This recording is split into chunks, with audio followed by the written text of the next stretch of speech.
Hello, everyone, and welcome back to Here Be Dragons. I am your host, Stephen Stark.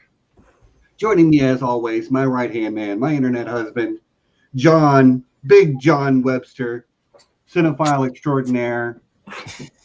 And this week, we are incredibly privileged to be joined by two wonderful lady friends of ours, Kelly, the Jaded Redhead, and Kate, the Kate Bertinsky. Ladies, thank you so much. You've both been on the channel before, but I don't think at the same time. Is that right? I don't think so. I don't think so either. We were on the special anniversary Dragon Moot one from last year. But were we on together or just in the same stream? Good question. I don't remember. No, it was only Aemy and I. Yeah, we were on leg 2. Aemy and I were on leg 2. Well, because it's well documented that nobody in our group, and by that I mean me, can keep the two Ks straight. Right. So Yeah, we're so similar. yeah, You're practically the same person. so We're total twins. this is going to be very confusing. I'm not insulted. Obviously. Right. And, we'll just say, I see Nessie in the chat. I know she's not home from work right now, but hey, Nessie, we love you. Hi, Nessie. We love you. And she'll be back next week. And next week's a big one, folks. Tune in next week to win one of many, many prizes. I think our total value of prizes we're giving away next week is somewhere in the order of $400. So I'm not sure what that is in moose antlers, Kate, but I don't know. Times 1.26. But we're giving away a bunch of stuff next week. Join us there. We'll talk about that at the mid-roll. So Kate, Kelly, you've both been on before, but just say hi, introduce yourself. We'll start with Kelly. She's the one right below me, so we'll go from left to right. Hi, everybody. My name is Kelly, also known as Jaded Redhead on Instagram and Twitter. I have been on the channel a couple of times. I've been on John's channel a couple of times, and I recently made an appearance on Bleep the Patriarchy with Nessie and Aemy Blackfyre. Yep, not a content creator on your own, but a frequent contributor in our little neck of the woods. Yeah.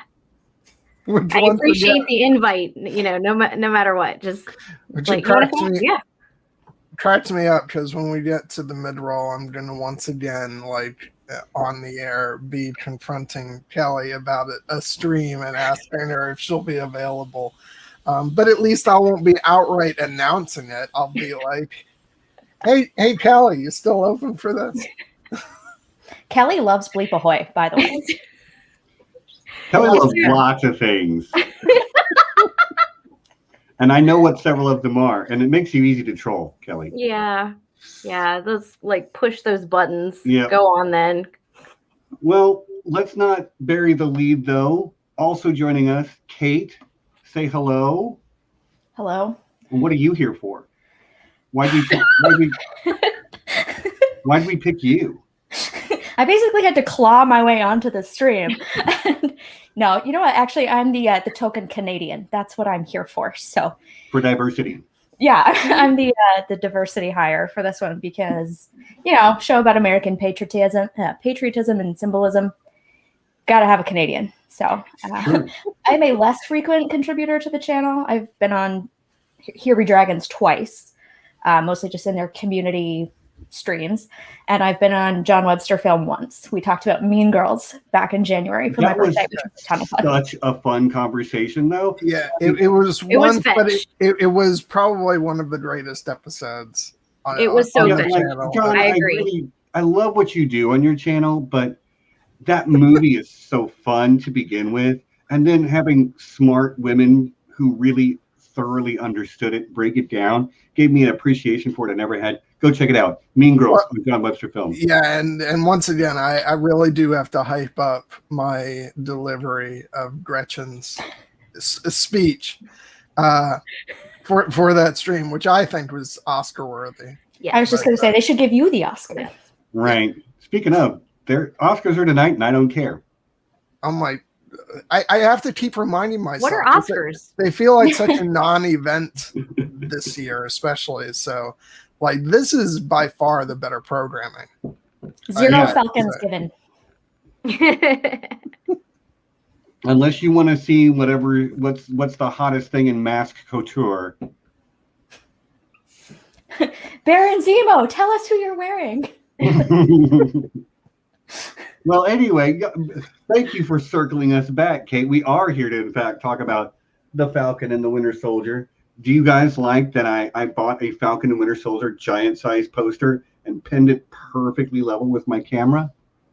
Yes, you clearly did that. And I was wondering what we were discussing tonight, but thankfully you got that. Thank you for the reminder, Steven. Yes. I thought we were talking about Disney.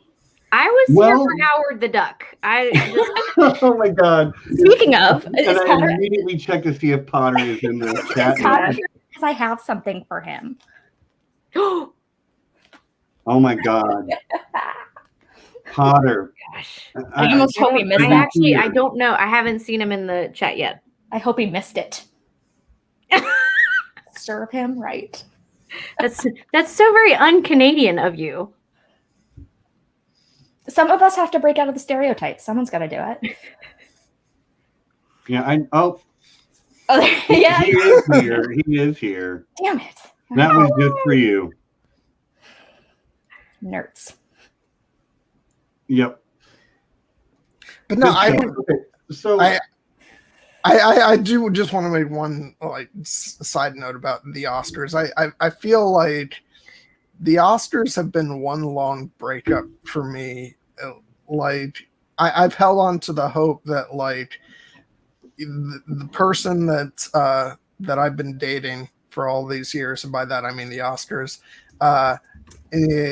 is that person who gave Return of the King 11 Academy Awards, and it's just been one disappointment after another in all the years since then. It's been a slow, bitter breakup. It sounds like you got married. Yeah, sometimes people grow apart, and by people, sometimes I mean award shows.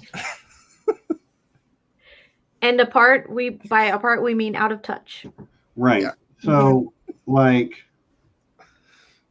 yeah, I understand, John, but maybe the fact that you're having to remind yourself that it's even happening, you're healing. Your heart is healing. It is. Mm.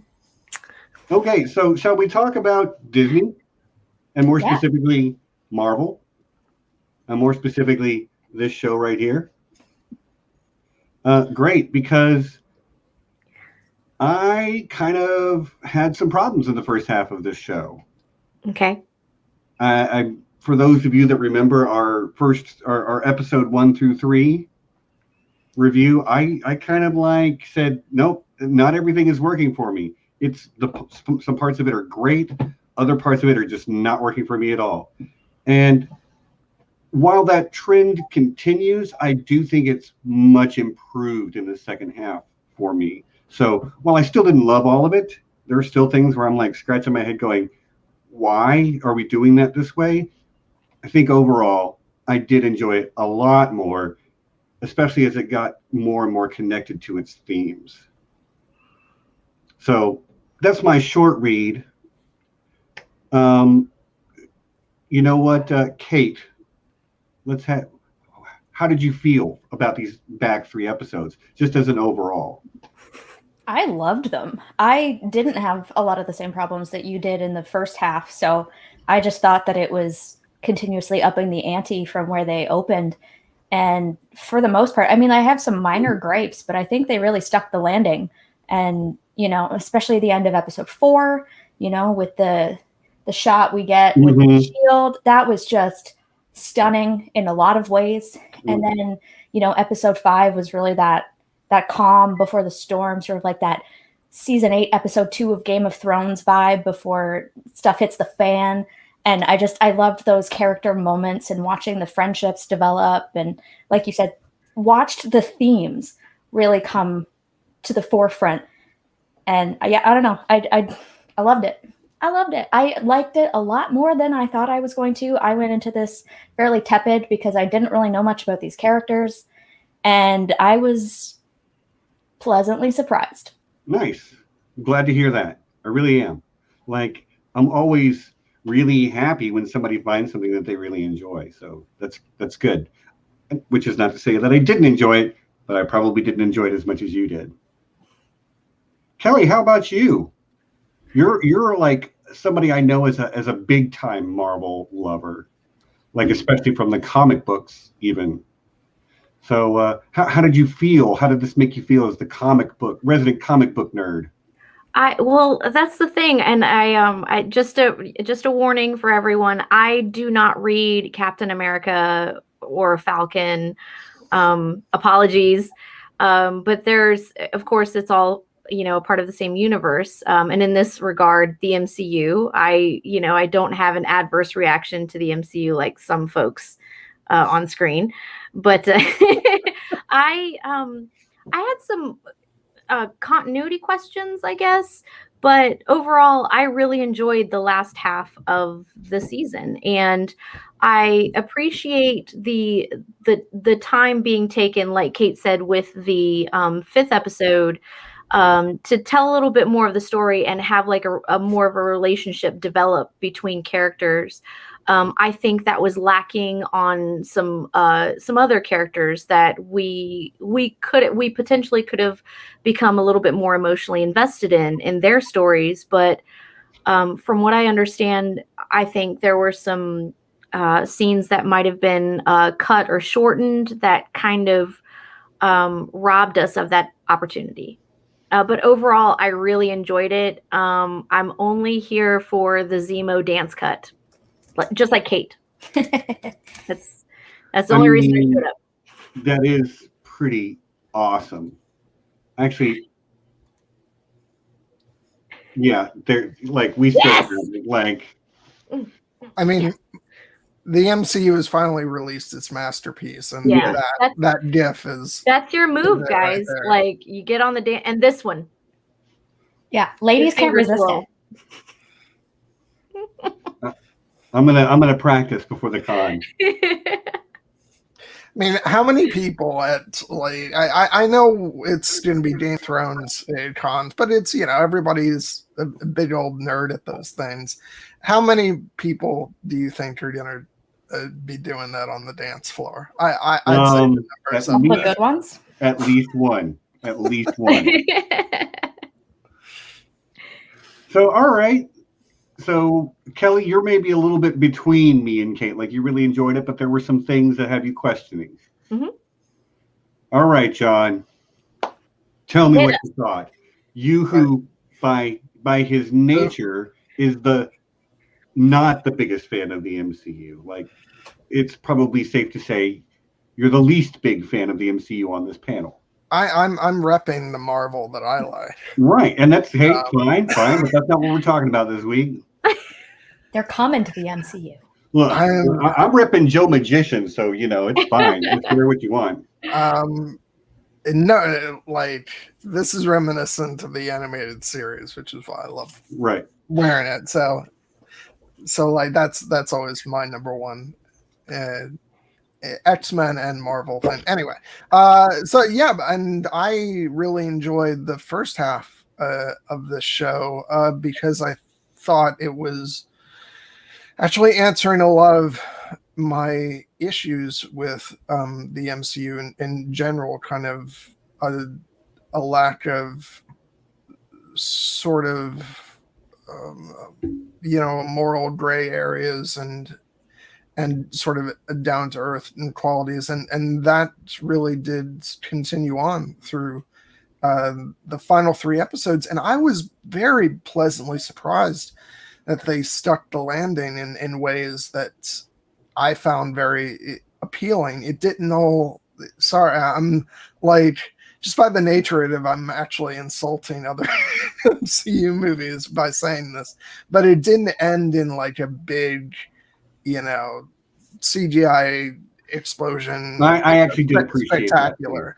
That was one of the critiques I had of WandaVision. Yeah, and I loved that it was as grounded in the end as it was throughout. And I have to admit, I got pretty pumped up. Everything with, I mean, I suppose we'll get into the story details, but everything with Sam at the end of the story, just because even for someone who's not super into the MCU, I think I've been very emotionally affected by Steve Rogers and Captain America and all that, which, you know, after the course of how many years on screen, like 10 years, I better be emotionally invested in that by now. Right. Like, I get what you're saying. Like, you still care. Yeah. And so it was really great to see the honoring of that legacy. And I'll get into the details of what I loved about that later on. But no, I enjoyed it. And like I said, I like the difficulty of some of the sort of choices and questions that it asks, because it's a very gray area where the resolution of the story with what the Flag Smashers, achieve or don't achieve, and the way that Sam responds to that. So, yeah, I really enjoyed it. So yeah, I was just as much in the plus column for for the second half as the first half. Yeah, cool. I like what Cassie has to say. As a massive Steve fan, I can only assume she's talking about me. I was going to say the same thing. Right. Mm-hmm. She went in expecting to like it, while liking the characters, to be in a constant state of mournful cringing. Okay, there we go. But still enjoyed it. Well, I'm glad to hear that you enjoyed it also. And again, I did too. And like, I didn't mournfully cringe either. And yes, my last name is Stark. Yes, Iron Man is like, I love Iron Man. Don't get me wrong. But Steven, do you love Iron Man? Yeah. Can we get your opinion on Iron Man, please? There is something about the ethos embodied by Captain America that resonates with me on a very deep and personal level. Like his idealism, his positivity, like those are the qualities that I find most appealing in him. Kate, I see you just nodding your head. Like, I'm bobbleheading like my Infinity War Steve Funko Pop, because I 100% concur with that. I just did a full chronological watch of the MCU movies, followed by just the Steve Rogers arc. So watching Steve's progression from beginning to Endgame without all the other stuff in the middle. You see what I did there? Yeah. But it gave me shut up. It gave me so much more appreciation for Steve Rogers as a person, because you bring up a good point. I am Canadian, and so it feels a little weird for a Canadian to idolize Captain America. But it's not Captain America that I love, it's Steve Rogers. Exactly. And that's why I picked him from Infinity War for a Funko Pop, because he's given up the shield and he's still fighting because he's still Steve. And right. Not to mention that is unquestionably the hottest Chris Evans has ever been. But I do have something serious to contribute. Okay. I like, Steven said with the connection, like I have a very strong, with Chris Evans, an emotional connection, and it like he resonates with me. Just, emotionally, but physically, mostly physically. My thirst for him is unquenchable. Yeah. Look, and it's not misplaced. Again, famously straight, but like that's a good looking man. And that's something you got to admit with the MCU. It is full of great looking people. It really is. I mean, yeah, but that's Hollywood in general. They got really good looking people who can also act. And that's part of what makes this work as well as it does, is that everybody is taking it very seriously. Like they're taking the story that they're telling seriously, even if the story itself is not always super serious. I think in the Falcon and the Winter Soldier it is, but part of what makes the MCU work for me is that it's very serious, but it still has a sense of humor, and that shines through in this show and in the back half of this show. Zemo was so much fun to watch in this series because he's chaotic neutral, like you just never quite know what he's gonna do, and he's having fun the whole time. It's kind of like a devil may care kind of thing. Mm-hmm. Yeah. He's not always explicitly funny, cracking jokes the way Falcon does a lot, and even Bucky does it quite a bit as well.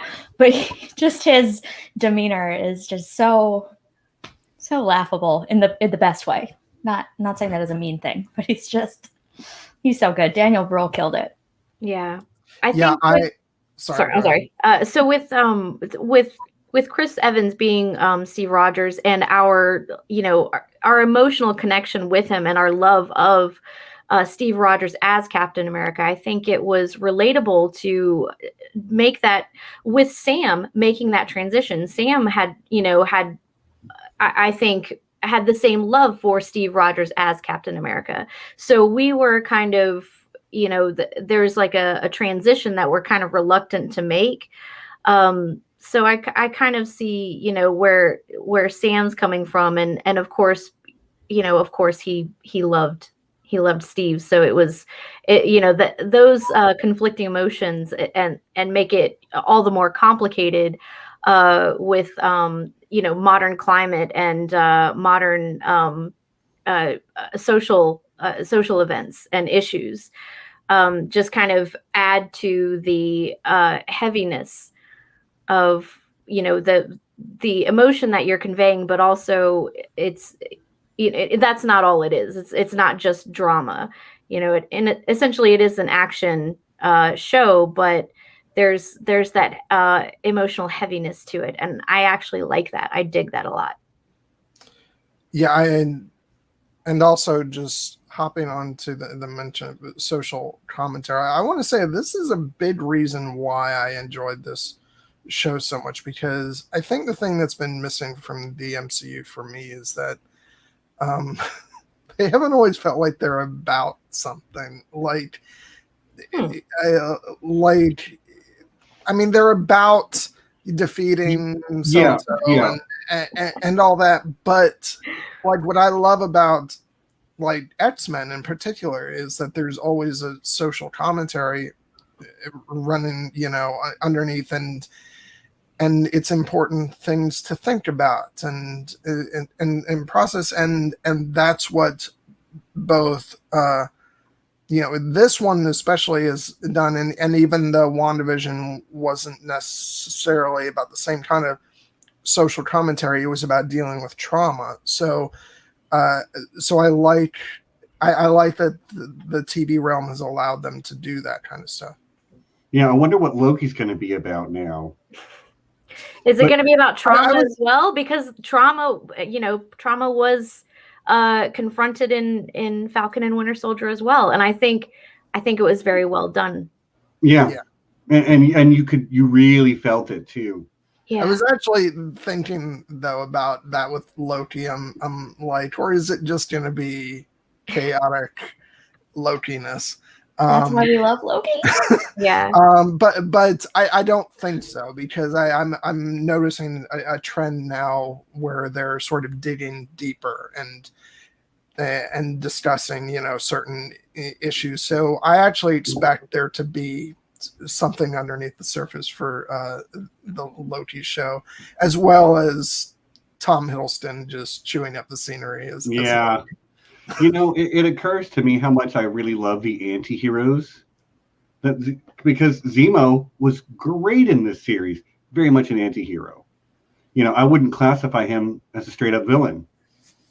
Actually, I don't know that I would classify anyone in this series as a straight up villain. That is exactly what I was just about to say. I don't think the show had a villain, and that's why we didn't have a big final showdown. It was a bunch of people with competing interests and worldviews that inevitably clashed, and that's why Sam and his training and his moderation was that sort of final set piece. The climax of that battle was him using his voice instead of his fists, and I love it. Like, and while I appreciate that for what it is, that is one of my biggest problems with the finale, is the speech.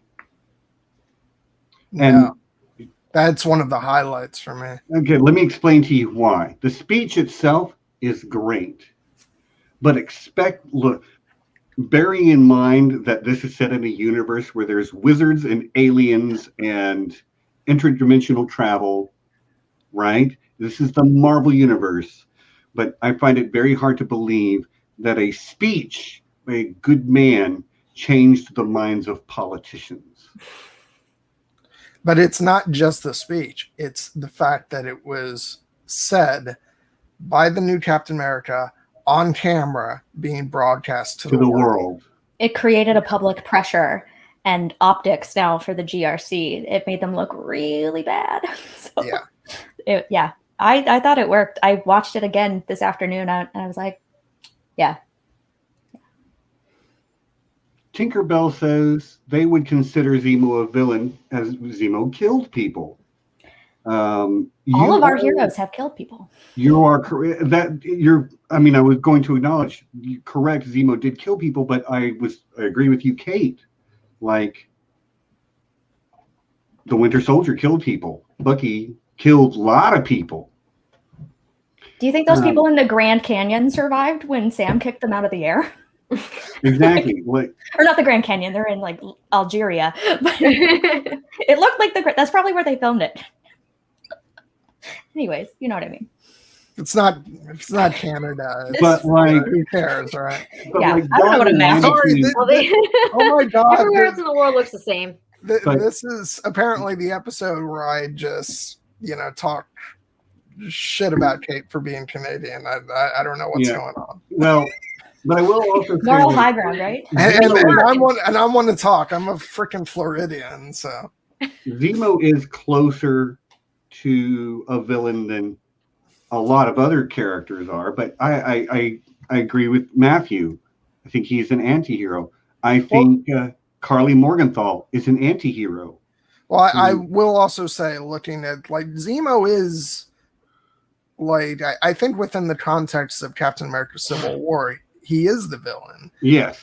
So he's a villain. I think in the context of this show, the lines are kind of blurred. And I think that's intentional. Yeah. And which is what I enjoyed so much about this series. Like, John Walker is more of a villain than not everybody, but like he's definitely an anti-hero as well. Really, of all the characters, only the new Captain America, Sam Wilson, really isn't an anti-hero. Yeah. Yeah, I think that was the point. Like, you're not supposed to see any of these characters as black and white. I think Marvel has sort of moved away from that model of, the Red Skull and the Frost Giants and just these like nameless, faceless big bads. We're supposed to sympathize with Bucky, with his trauma. We're supposed to sympathize with Carly and her ultimate end goals of making things more equal and better for the people who were left behind when half the world came back. And we're supposed to also kind of sympathize with Zemo because he lost everything thanks to the Avengers. And yeah, he killed a bunch of people in Civil War, but he has an ethos and he has a code. Bucky says it in, what is it, episode 3 or whatever? It's like, yeah, he's bad. He's done some bad stuff, but at least he has a code. And he proved that in this back half of the series when he goes quietly with the Dora Milaje. Mm-hmm. And it's just like, you know what? You can cross me off your book. He fulfilled his end of the bargain. He was useful. And he went back to prison with a smile, basically. Well, and his moment at the very end of the series too, where he's kicked back in his cell on the raft, maximum security prison. I love that. I love that. You know what? Sharon Carter as the Powerbreaker was not a twist. Because when the bomb went off and it showed who had the trigger, I'm like, who's this old guy? And it took me a second to remember, and then I'm like, oh, and yeah, it was just, and it just shows how many steps ahead he is, which is why he was like an intelligence operative. Yeah, I cannot wait for Zemo to come back in some capacity, which I can't imagine they're done with him. Daniel Bruhl was so fun in this show, and I think that he had some interesting moments to work with in Civil War, but he was kind of fulfilling the need of what that film required, and I feel like in this show he really got to unleash and and have some fun with it, because he's a very talented actor, and it's just it's fun to see actors kind of allowed to let loose and exactly. But and I love getting moments with him, like where he's having the debate with Bucky and Sam about the super soldier serum, and he even gives Steve some props. He's like the fact that Steve was uncorrupted, and then he says, but there's never been another Steve Rogers, and so he does give credit where credit's due, which I like. I recognized him nearly immediately. I was like, "Oh, Nick's back!" Like Chekhov's the butler did it, and I loved it. Yeah, that's great. It's really good. Yeah. Now the question is, did he do it just because Zemo told him to, and he, just had some explosives lying around, or was Val part of that? Because she kind of alludes at the end, like, it's almost like I planned it myself. I'm just kidding, I didn't. Or did I? What do you guys think? Do you think she had a hand in that?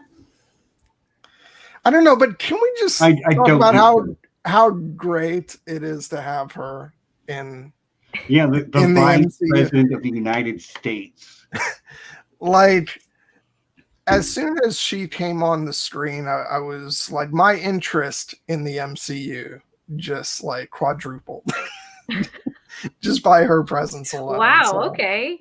Well, she has like 11 Emmys or something. She's incredible. She's just it's such a random person to bring into the MCU, and she's she's good. Why? She's good looking and she's a great actor. I know, but you just don't expect to, and I know obviously she's done some major stuff since then, but at the core I'm thinking, wow, I did not imagine Elaine Bennis in the MCU. Yeah, I'm thinking Veep. Like that's where my mind immediately went. I was Elaine. I haven't seen Veep yet. I'd probably love it. Yeah, I'm sorry. I was not a big Seinfeld fan. Neither was I, but I watched it a little bit as a kid. I mean, it had great moments. May I interject for a moment? Yes. No. We need to acknowledge this. Kate, can we see the nails? Look at that. The Canadians rocking the stars and stripes today. Nice. Thank you, ma'am.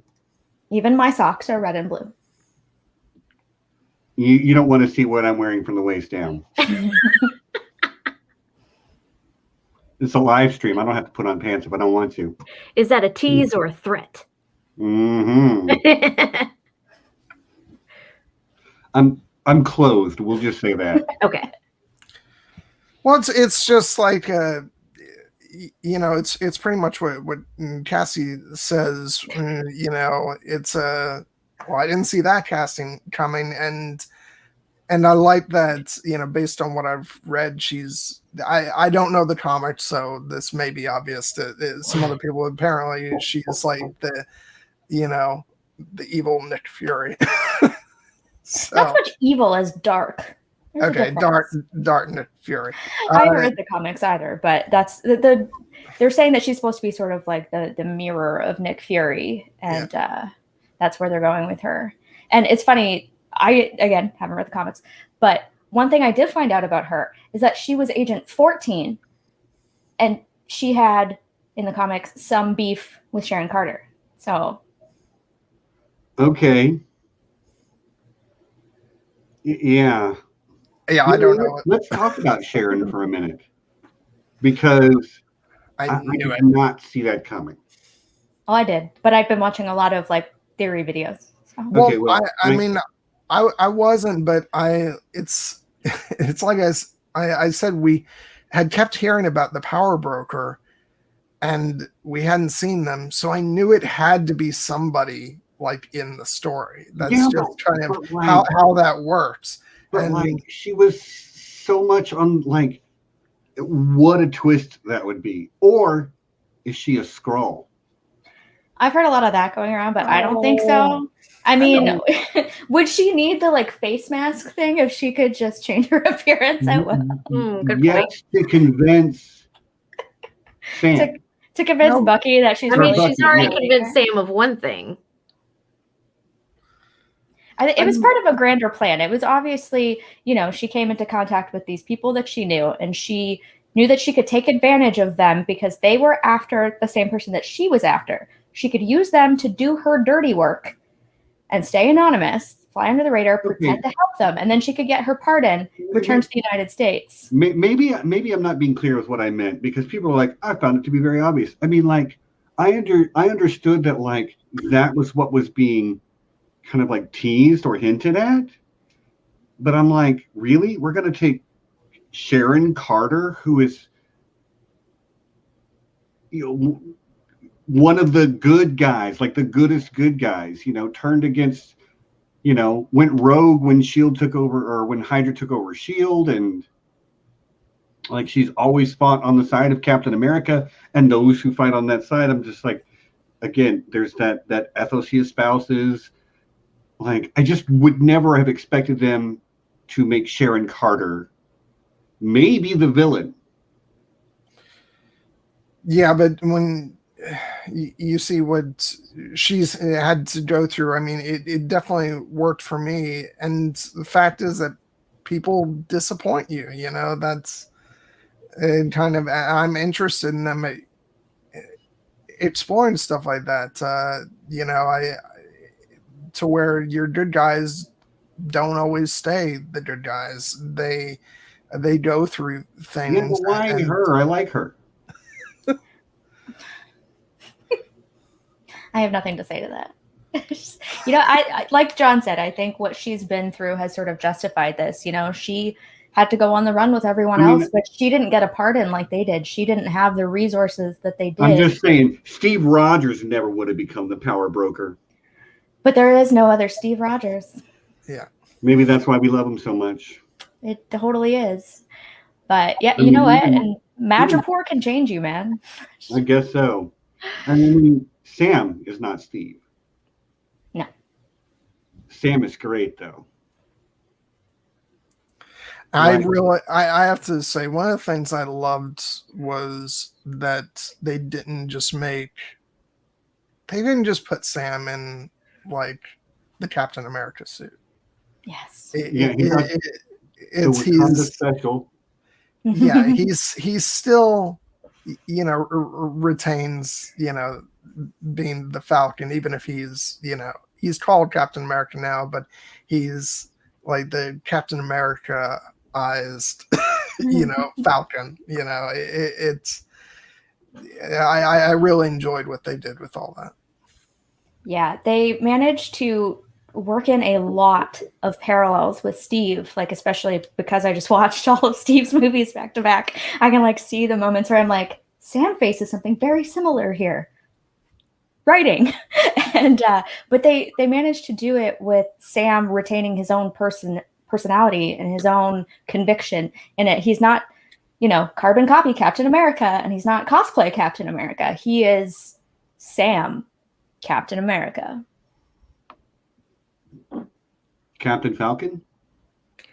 I kind of saw Falcon Punch. Steve actually like imitating what Sam was doing with the therapy group during Endgame, the beginning of Endgame.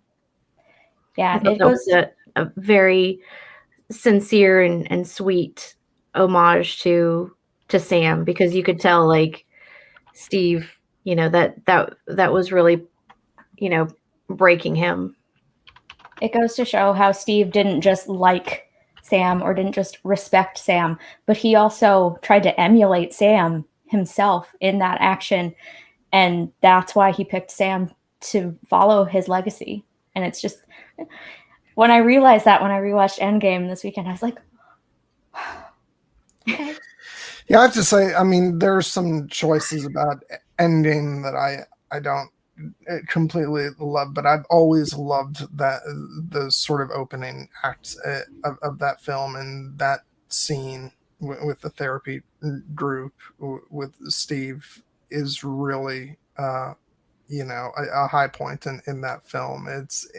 And that's what I mean, where when I say it's kind of hard not to be emotionally drawn into Steve's story, because he's such a good guy.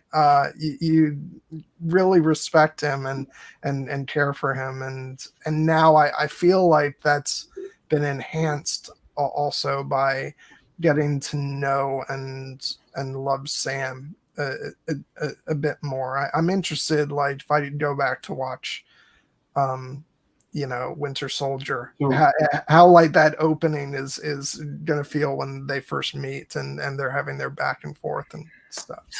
I'm sorry. Hold on. I'm having a thought. Oh no! First time for everything. Steve Rogers. We know his life is well documented. I'm pretty sure, because he goes back in time, right? And then he lives a whole life with Peggy, except he's actually Mr. Rogers.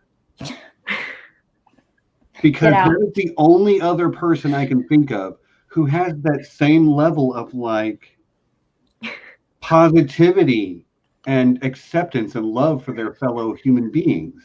Like, I guess it's just kind of crazy that Mr. Rogers resonates with me personally in the same way that Steve does. I'm glad you were thinking about this as I was expressing my thoughts, Stephen. Well, look, the shape of my brain is not like most other people's. Just like, let it be known, anytime that I actually utter something positive about the MCU overall, Steven's probably not paying attention to me and thinking about something completely different. He's just tuning you out. So it's just not even worth it for me to try.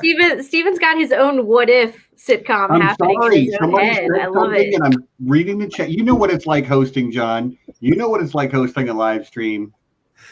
You miss stuff occasionally. You need to blog about these crazy conspiracy theories. People are totally going to be into it. Dude, I was there live at your video yesterday, and you didn't respond on camera to one single thing I said to you. Yeah, no, I just, Amy and I have decided it's easier to ignore all of you. So, and also the tape is 4 days earlier. I got you. Mm-hmm. Yeah. Anyway, I digress. I'm sorry, John. I didn't mean, but like, I just had this thought about like the way that he resonates with me is very singular. Like, you know that I'm not actually upset, right? Like, what? I'm sorry. I think John's more just like, where is this going? This is wild. I'm caught somewhere between that was brilliant and GTFO the stream.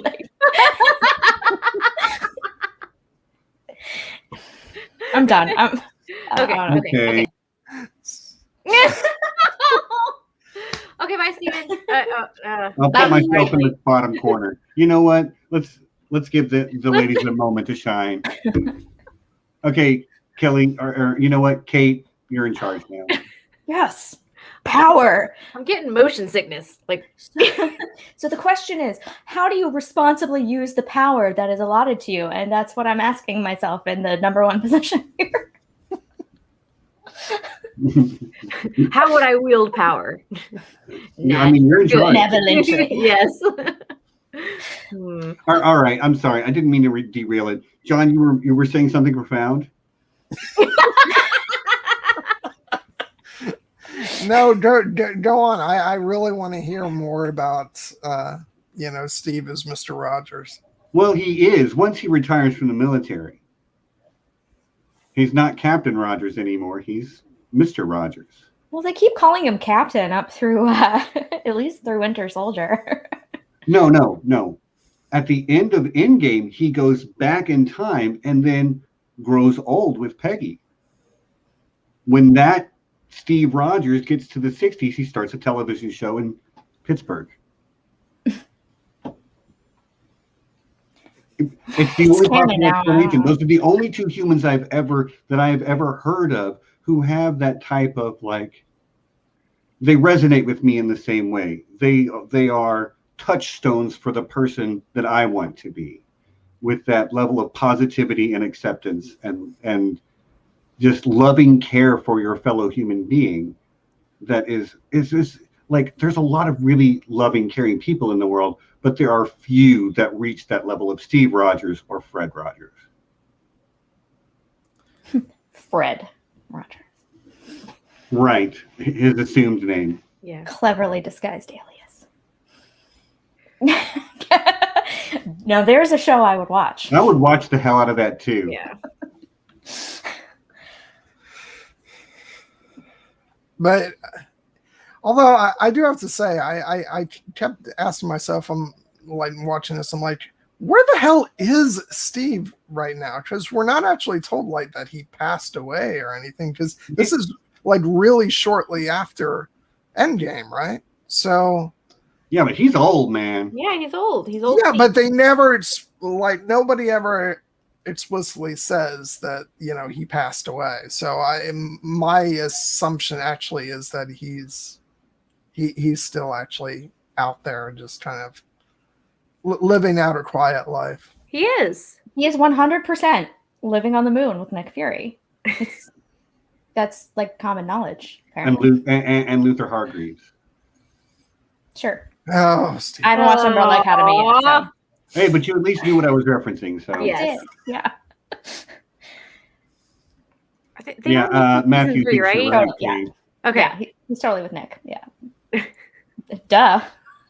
So He and Nick Fury are like this. another great question from Matthew, or statement, I guess. They really want to see what Marvel is going to do with the U.S. agent in the end. Yes, can we talk about how throw him wonderful off a Wyatt cliff. Russell is? How what? How wonderful Wyatt Russell is. He's great. Yeah. Oh yeah, I don't have anything negative to say about the actor. I hate John Walker. Yeah, like it's what I just said. Can we just throw him off a cliff? Which probably actually wouldn't kill him now because super soldier serum. Because regenerative capability is a... Oh God. That speech that he gave at his hearing. Yes. Yeah. It's like, he's got a good point. No. Yeah. Oh no, I'm agreeing with punchable Captain America. No, he doesn't deserve your support. He just deserves a big smack across the face. Like the Tyrion Joffrey smack over and over and over. I disagree. Like, so he wasn't just like after losing like his best friend, like he doesn't go all like, you know, Mad Queen or sorry, you know, villain. That's not justifiable. Right. Like I still can empathize with him some. Like he's one of the more villainous characters on the show as a whole. But like I felt bad for Cersei when she was forced to walk naked down the street. Like, again, I don't want to dehumanize people. And that's the kind of the point I was making with like how great an actor is to, and you know, making us kind of relate or just take a second to pause and say, okay, really not, you know, I don't agree with what you did, but yeah, good point. No. Like, I don't agree with what you did, and no, that's not a good point. Actually, you're a son of a bitch. And okay, now John, you're angry at him for what he did. Doesn't mean the things he says don't have, but that doesn't mean the things he says still have value.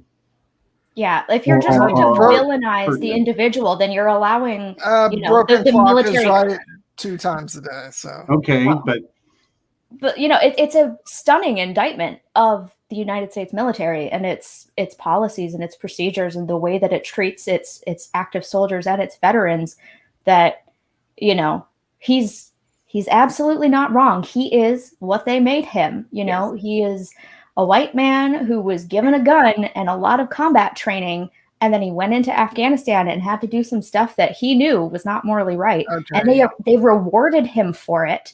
And then they gave him this, you know, you're the face of America within the GRC, and you have jurisdiction to go around the world and exert your will. And, you know, that's not a good look for the government. And so, you know, you can condemn that action that he did, but, you know, it doesn't necessarily make him an evil person, especially not going forward. You know, I think that was what they were trying to get at with him trying to pull the truck back off the ledge. It's like, he's not a solely villainous, evil character. He has redeeming qualities. Whether he's capable of full redemption is a completely different question. But you can't just brush aside. That's what they're getting at with this. You can't just brush aside the question of government involvement and government creation of these violent. No, but none of that makes me sympathize with him even in the least. Like, yes, he does have good points about what's brought the to him, but I'm sorry, the guy is just such a like. Okay, John, I actually just don't understand. I don't understand your point. I'm sorry, and like I get it. I get not liking him. Yeah, that's it. What did he do that was just so terrible over, say, what Carly did? She killed at least 3 people in that bombing alone, trying to send a message to the world. And don't get me started on Loki. And John did it out of unresolved PTSD. He had serum running through his veins, which was amplifying his emotions. And he just lost his best friend and his long-term partner. Like, it's like second-degree murder where you're not conscious of what you're doing, and it's in the heat of the moment. Like, and that's why it's a separate crime. All of that would be interesting to me if he was in the least bit charismatic, but I just want to punch him like every second. Okay, that's fair enough, John. Yeah. You know what? We've tunneled down right to the core of what's really going on here. And the real problem is you just hate his stupid face. Yeah. But that's, again, a testament to Wyatt Russell for playing both smarmy. Which is why I said I don't have it. Which is why I said I don't have anything negative to say about the actor, his performance. Fun fact. I lived in California for a couple of years, and I grew up around the corner from his famous father's parents. So I met his famous father a couple of times. May have met him. Don't remember. You met Ego, the Living Planet? I did. I like that's so cool. Like literally 3 houses down, it's turn wider. the corner, next street down is where where Kurt Russell's parents lived. But like when you live close to LA, that happens occasionally. Like I loaded lumber on Tom Selleck's pickup truck when I worked at Home Depot in high school. Anyway, I digress. I did meet Ego, the Living Planet once. Maybe met Wyatt, don't remember. Cool. But yeah, he did. I kind of love John Walker because as a character, I can also quite easily hate John. So I can agree with you there. Like he's just the worst. Like, and I am, but like, it's good that they were able to make me feel some sympathy for him. I like that character is layered that way. Yeah, like, well, here's kind of the trajectory it went on for me. Like, he shows up at the end of episode 1, and I'm like, oh my God, that guy has such a punchable face. Please just, like, I don't even know him yet, and I can't stand him. Episode 2, like, we actually saw, you know, his story and leading up. I'm like, okay, they're making a 3-dimensional character out of this guy. I'm responding to that. But then he just starts acting like such a tool. That's the point, though. But just because he's a tool doesn't mean he's evil. Okay, that's the cool part. Here's the thing. Is he acting like a tool, or is he acting like somebody who is in a high-tension situation and he's supposed to be in charge? No, he's acting like a tool. So I think that the truth is somewhere in the middle, but like. You make a good point, Stephen. I think the pressure got to him, and he's just like, you know what, I'm in charge here. You like. But also, what comes back into play also is, you know, what I was saying earlier before about Steve, and he is, you know, like he dishonors, you know, the title and, you know, and the legacy of Captain America, which just adds to my distaste for the character. So. Can I just say that the United States government did that before John Walker ever came on the scene? Yeah, so, and like it may be further exacerbated, your hate, by the fact that he's dragging the Captain America moniker through the mud. Like, that's a huge source of, like, I could have more sympathy for John Walker if he was like, no, I can't do this Captain America thing. It's just, like, it's too much for me.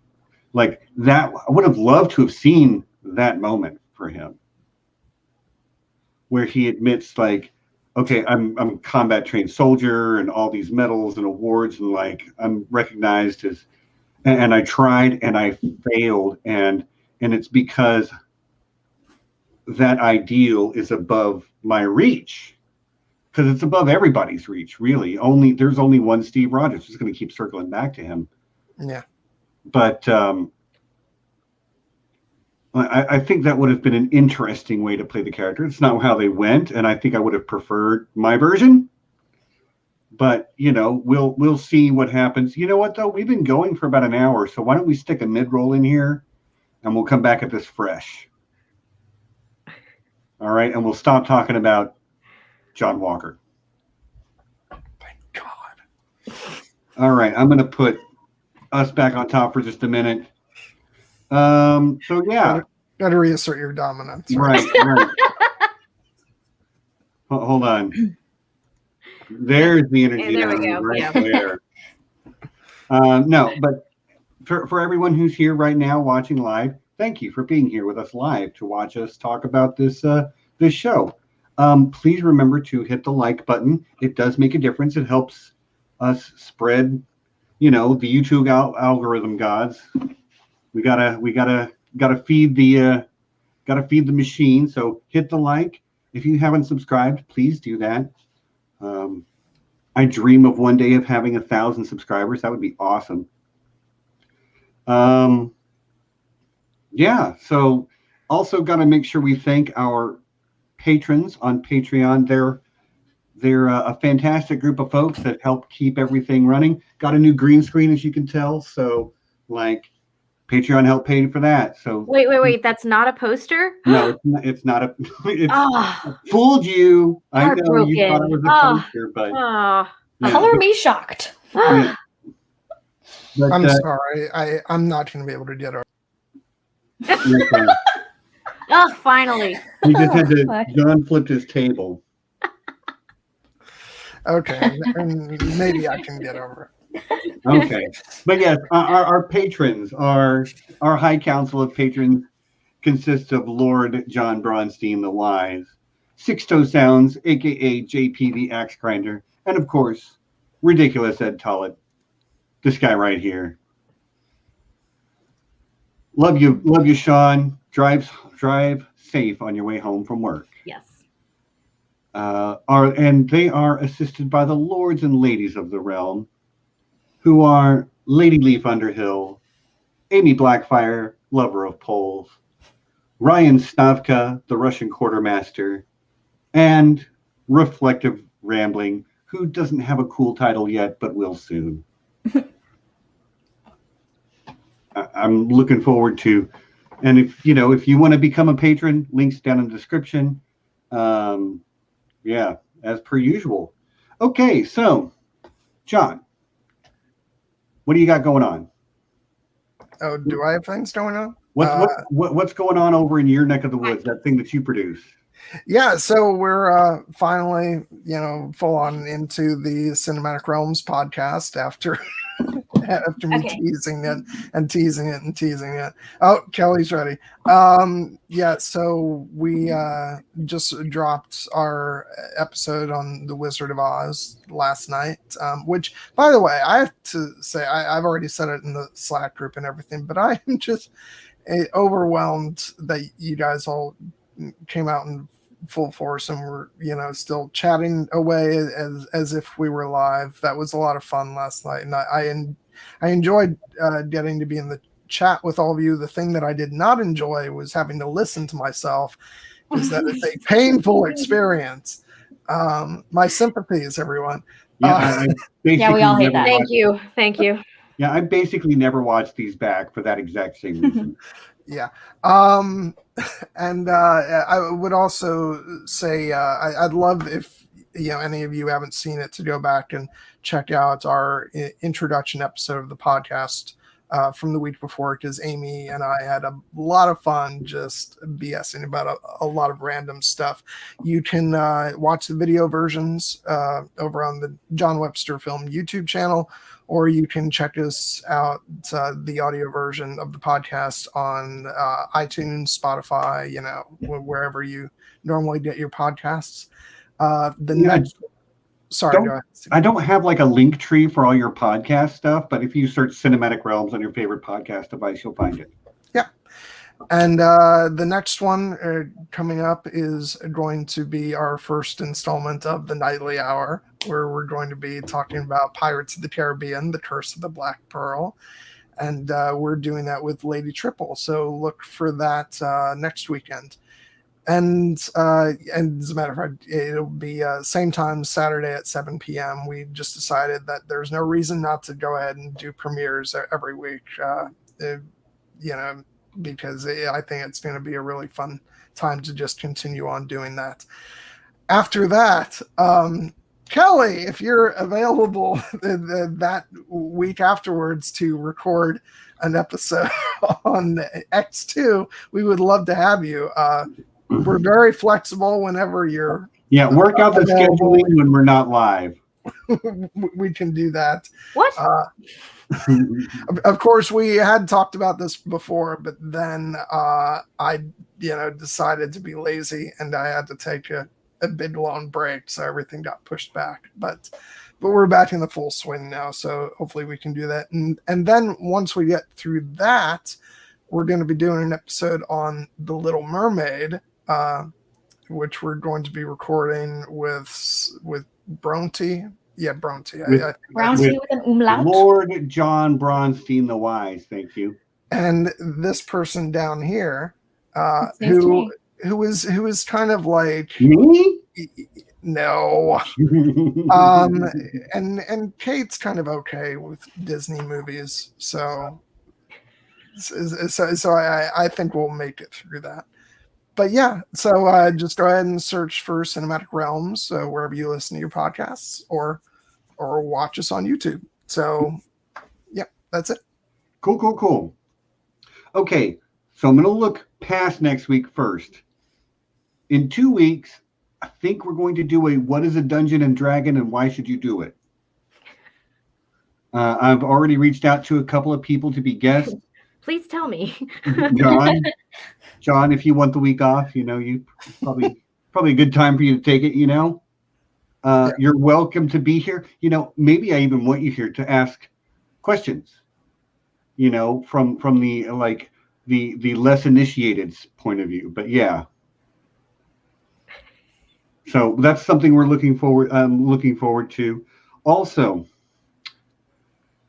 I'm going to commit, because people have asked me, Kate, you're one of them specifically, to do some game streaming again. So this Wednesday night at 9 p.m. Eastern, I will be streaming something. Don't know what yet, probably Baldur's Gate, but there are other possibilities. We'll discuss it over on the Slack channel, Slack group, and you guys can weigh in. But yeah, I'll be streaming something Wednesday night. Now, the one everybody's really waiting for. Next week is episode 100 of Here Be Dragons. Oh, nice. I'm glad to hear that, Sean. Glad to hear that. So yeah, next week it will just be me and John and Nessie. We won't. We're not doing guests, but you lot will decide what the topic of conversation is. We'll talk about whatever you want. You can ask us questions. You can bring up a topic to discuss. What are you looking forward to? What have we not talked about that you want to talk about? Any of that kind of stuff. Feel free to bring it up. But the real draw is that we're giving away a bunch of swag. A bunch of swag.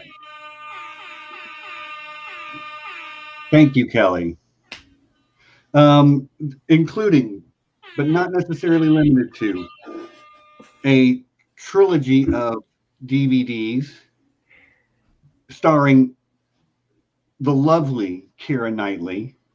John has hand selected a clutch of films, her best period pieces, and we are giving away a 3-pack of those films to someone. You have to be here live to win any of this stuff.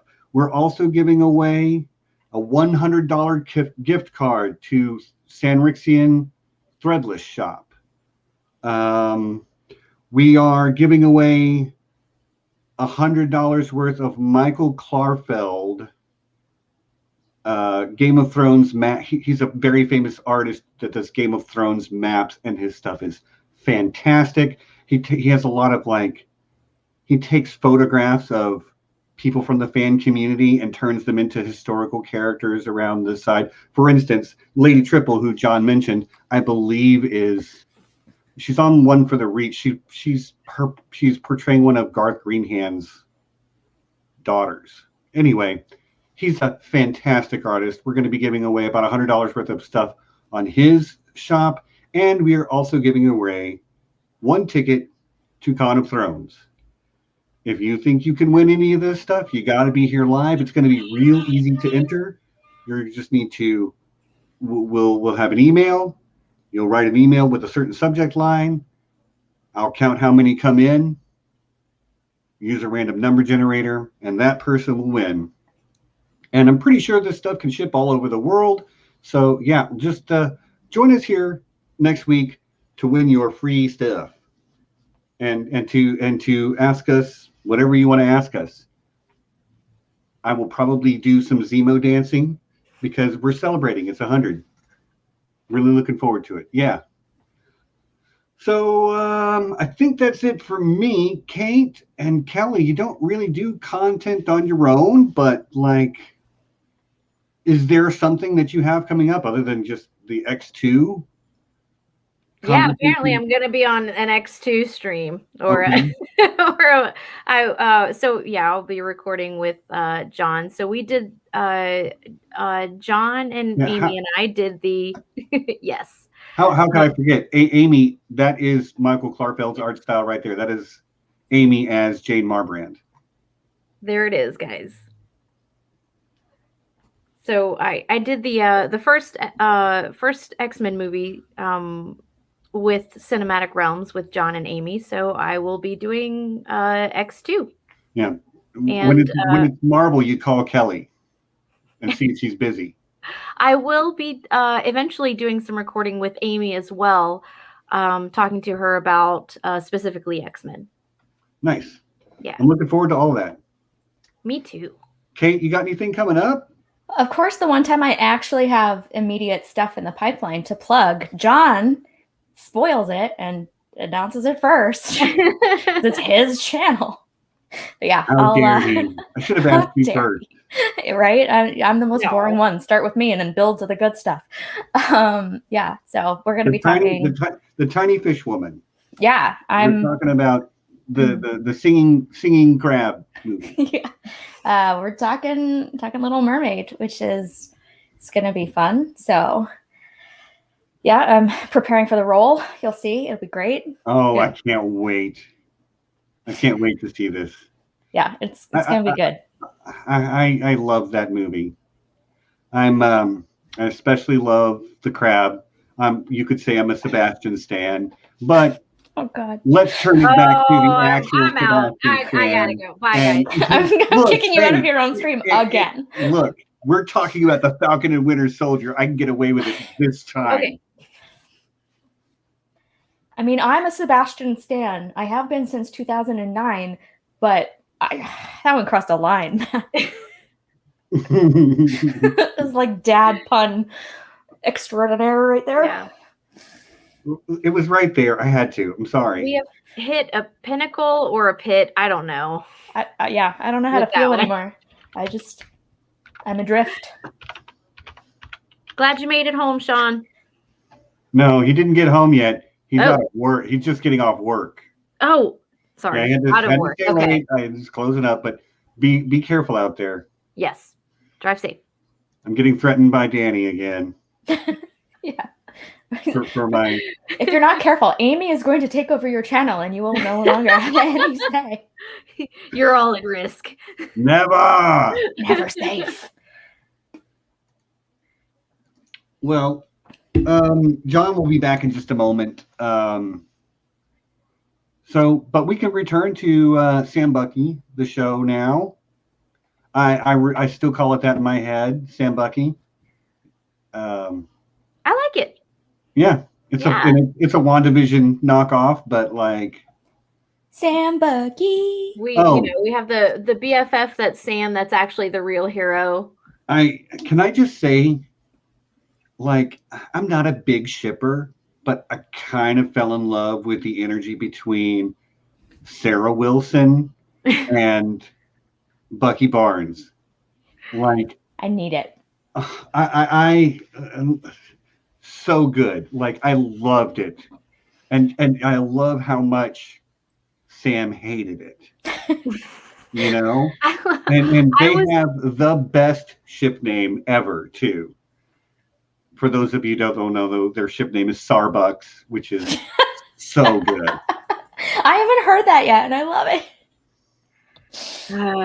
I love that because, you know, Bucky starts out having a date with a girl in a sushi restaurant, and she asks him, you know, how's dating been now that half the fish are back in the sea? And then he ends up, you know, interested in a woman who runs a fishing business.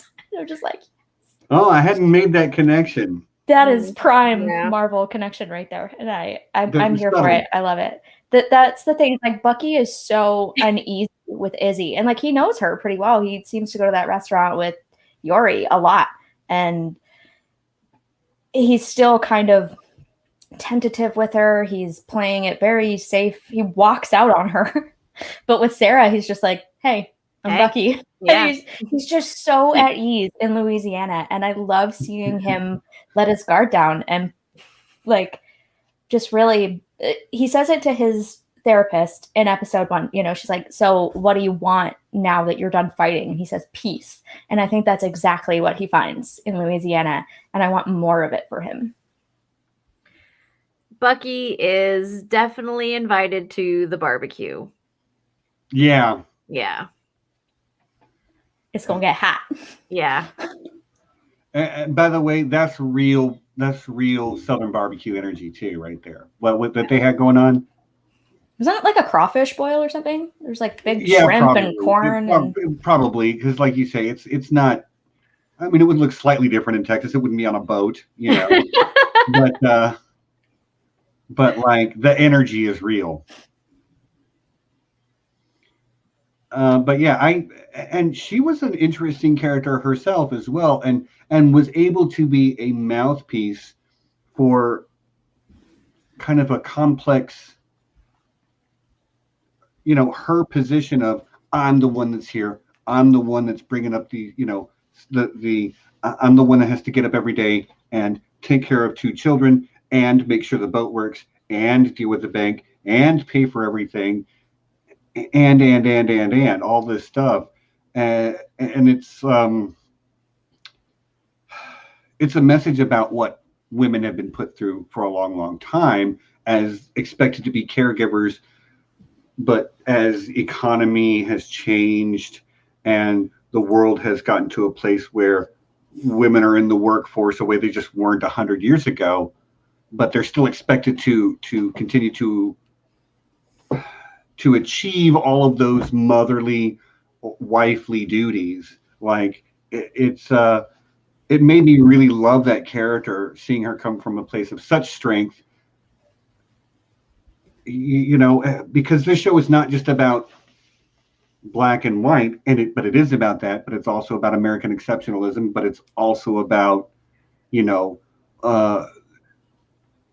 everybody who is from a sort of marginalized group, be that women or refugees or black men in America or any of that stuff. I think there was an element of her being able to stand up for herself without trying to make Sam feel like crap for the way he was feeling or thinking. But I think it was just this is what, this is what's up. But it wasn't like it wasn't, she wasn't trying to reflect negatively on him or any decisions that he's made, but she's just like, she's giving pushback because he thinks he's going to make the calls, and she's like, no, this is not how this is going down. This is not how it's ever gone down, and it's not going to start now. Right.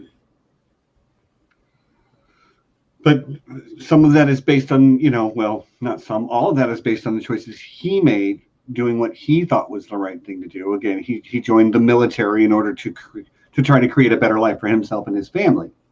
And that is, plenty of people have done that. I'm sorry, did he say that he thought that she thought that he was running away and then she corrected him? Yeah. I don't remember exactly. Yeah. They had that conversation by the boat, and he's like, I always saw it in your eyes that you thought I was running away. And she's like, no, I never felt that way. Like, you always wanted to, go out and make the world a better place. And you always took on every fight. And I respected you for that. I never felt like you were running away from this. Yeah. And that's that, reinforcing, like, I'm not, this isn't about you. And I loved that.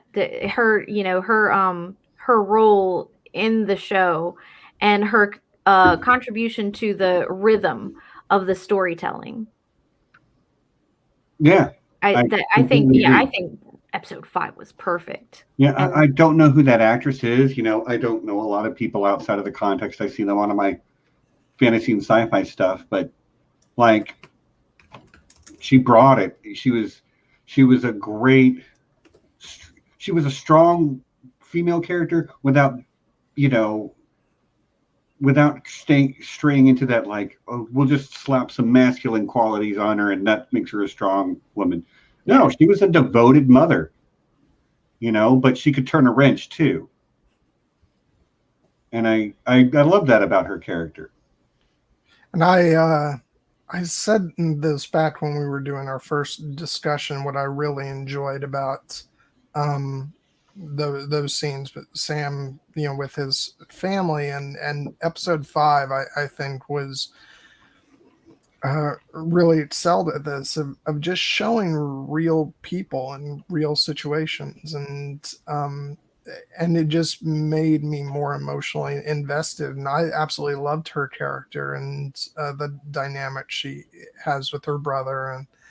And it just made me feel really connected to their family and by extension, Sam is a character, but I don't want to make it like it's all about him, because she was a great character in her own right, and I really enjoyed getting and to see her in this. And I really liked that it wasn't just like they introduced that, Sam's family in the first episode to kind of give a little setup and then they're just forgotten about. Like it was a big part of this show. And I appreciated that too, because for all of the themes this show is playing with, one of the things that it does, and you see it in multiple places, is the way a community takes care of the people who are dear to it. And that's true for the refugees, and it's true for Sarah and the community where she lives. I love that everybody comes together to fix the boat and have a big crawfish boil and barbecue. And like they made they made an event out of it, and that idea exists no matter who or where you are in the world. That idea of like the community coming together to help one of its pillars when something goes awry for them, or they're in a place where they need help. We've seen our community do that when somebody has something bad happen to them. I've experienced it personally, and I've been on both sides of it. I have been the receiver and the giver, and it's a fantastic thing to see. But like, the last episode is called "One World, One People," and there's a very layered message there. But when I hear "one people," it makes me think of like we're obviously we're not all the same, but we're all the same. We all love our families and cherish our friends and believe we know the right way to be. We believe we have the answers and that other people are wrong. Whatever it is you believe it because you think it's right, even if it's not the same as what somebody else believes. Well, guess what? That makes you the same as that person. You may not believe the same things, but what they believe in as strongly as you do. And that is one of the sort of complex messages or themes that this show is playing with, is that everybody's fighting their own battles for what they believe is right. Yeah. And in that way, we are one world, one people. We have more in common than we do things that we differ on in a lot of ways. And I think Sam touches on that in his speech to the GRC committee, where he's like, now we all have the same struggle. Now we understand each other. You know what it feels like to be helpless for the first time. Now, how do you think they feel? Like starting to open those talks about empathy and trying to make things better for everyone instead of just for your own people.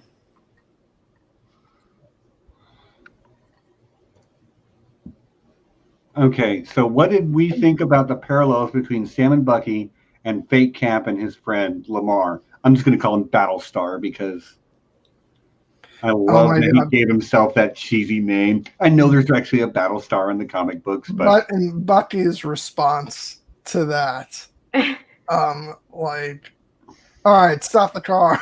Yeah, he was not having it. So what do we think about the parallels? To be honest, I didn't see a lot of parallels between Sam and Bucky and then John and Lamar. I hadn't thought about it. If you have something specific, Aemy, I'm sorry, Stephen, Fake Cap. Yeah. Cosplay Captain America. Have you seen the channels like GOM Dubs or something like that? He just like like bad lip reading type thing, but he has one of Chris Evans watching Falcon and Winter Soldier. Oh, it's so good. Yeah. Where he's just like laughing out loud at some of the stuff. It's fantastic. Check it out.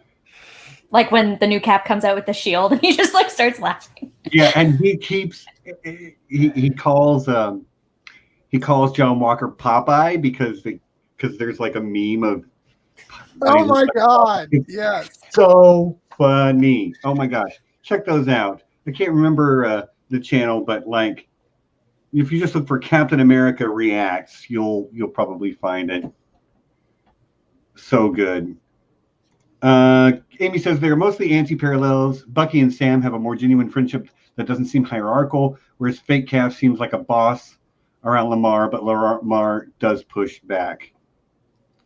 I mean, I guess I see what you're saying, but like, I don't know how deep that's intended to go with the writing, because I don't think they're really set up as direct parallels for each other. I think the better inverse parallel to Bucky or to Fake Cap and Lamar is Carly and her friend who John Walker kills with the shield. because they're like those two are both because she's the leader, he's the leader. They're both that are ones pushing people to go farther and choosing to go farther in their extreme responses. So I feel like that's the stronger parallel, at least in my mind. And I feel like Lamar is almost there because somebody needed to die to push John Walker over the edge. I think Lamar's consistency with always kind of bringing fake Cap back down to earth when it seems like there was always something that was always trying to level him out, pull him back, and bring him back down to earth. And it was like that consistent dynamic between them, whereas with the relationships that we've seen throughout the MCU do kind of wildly fluctuate. But this was pretty, and it's just kind of, I guess we should assume that this is how they were when they were on tour together, and when they fought together. Yeah, I liked Lamar, and I think that he did kind of temper John's sort of more extreme impulses, and and I think that's kind of part of why I started to warm up to John in episode 2, because you actually do see their friendship and their dynamic, and then it's a mixture of losing him and also taking the super soldier serum that just sends him spiraling out of control. So in Battlestar, John has that talk with him where he's like, if you had the choice or the chance, would you take the serum? And he's like, hell yeah. So yeah. That was like the one time that he probably pushed Cap over the edge a little bit. Yeah, their conversations were realistic. For me personally, I could see two guys having these conversations IRL. Yeah, totally. It was 100% believable, but I think it was the one time that he was a bad influence on John. Blue Lemon Tree has a great observation. It seems like Lamar thought of John Walker as a much better man than he actually was. And Walker wanted to be that person that Lamar sees. Mm-hmm. And like, it's got a very fake it till you make it kind of vibe to it, doesn't it? But as somebody who talked very recently about imposter syndrome, like maybe that's part of what made me feel sympathetic towards John Walker in that moment too, is that like I'm not measuring up, and I know that feeling, buddy. But there's at least two things that I want to make sure we talk about. So I'm going to talk about the flippant one first. All right. And that is new suit, new Falcon suit. Awesome, not awesome. Awesome. I love it. Yeah. Awesome. I think it's awesome from about the neck down. A lot of people say that. Yeah. Like I don't love the top cut off thing. It's a visual choice. Like your mileage may vary. I didn't love it, but like it's a comic book thing. Yeah, but the rest of it looks great. The shield looks good on with it. The Wakanda wings are awesome. Like and I really enjoyed the way they used them smartly in that finale, in all the various action scenes, as not just wings for flying, but as shields, as offensive weapons themselves. Like there's a moment where they jab into the concrete to brace him. I'm just like, yeah, all of this, I love it. So new suit gets a big thumbs up from me. I just want him to wear a New York hat. I feel like I'll just do this. Wakanda forever. Yeah. I feel like the empty head, like the not having anything up there, is probably a liability from a safety standpoint. But somebody did point out on the interwebs that it's meant to mimic a bald eagle. Okay. And they kind of actually foreshadow it a little bit because there is one scene where there's a snow globe with an eagle in the foreground and Sam's in the background. So it's like, oh, he's gonna be some eagle and rewatch, so I didn't catch that. But but I mean, as far as it being like, you know, a hindrance, like, but you know, he hasn't had any head covering for his Falcon costume anyway, so you know, I mean, it's a liability now. Like it always has been. The way it wraps around the back of his head, I just wasn't a fan. But like, whatever. There's been lots of questionable decisions made in Marvel costuming in the past, so you know, I think overall it really did work for me. Would you prefer yellow spandex? You want to look like Batroc the Leaper as a comic book character? Because that'd be great. Mama Betsy, like, with like, I want like Gambit's gear, like as it, you know, it pulls up, yeah, and then the 2-fingered, pretty much like the hand gear, yeah. Yeah, that would be cool too. Somebody's gonna get on that fan art. Where's Laura? When you know who else? When like Sam's little ears poking through like the slots, or so, I was just like, that just kind of like bother. You know, it's like, oh. I mean, he needs to hear. Yeah, but it's like all of that coming up like that is just, you know, it's excessive without actually, you know, covering like, you know, the important cranial part. Seriously, now like any version of Gambit is just going to pale in comparison because now I've got this in my head. So you know, it's Kelly Gambit or nothing.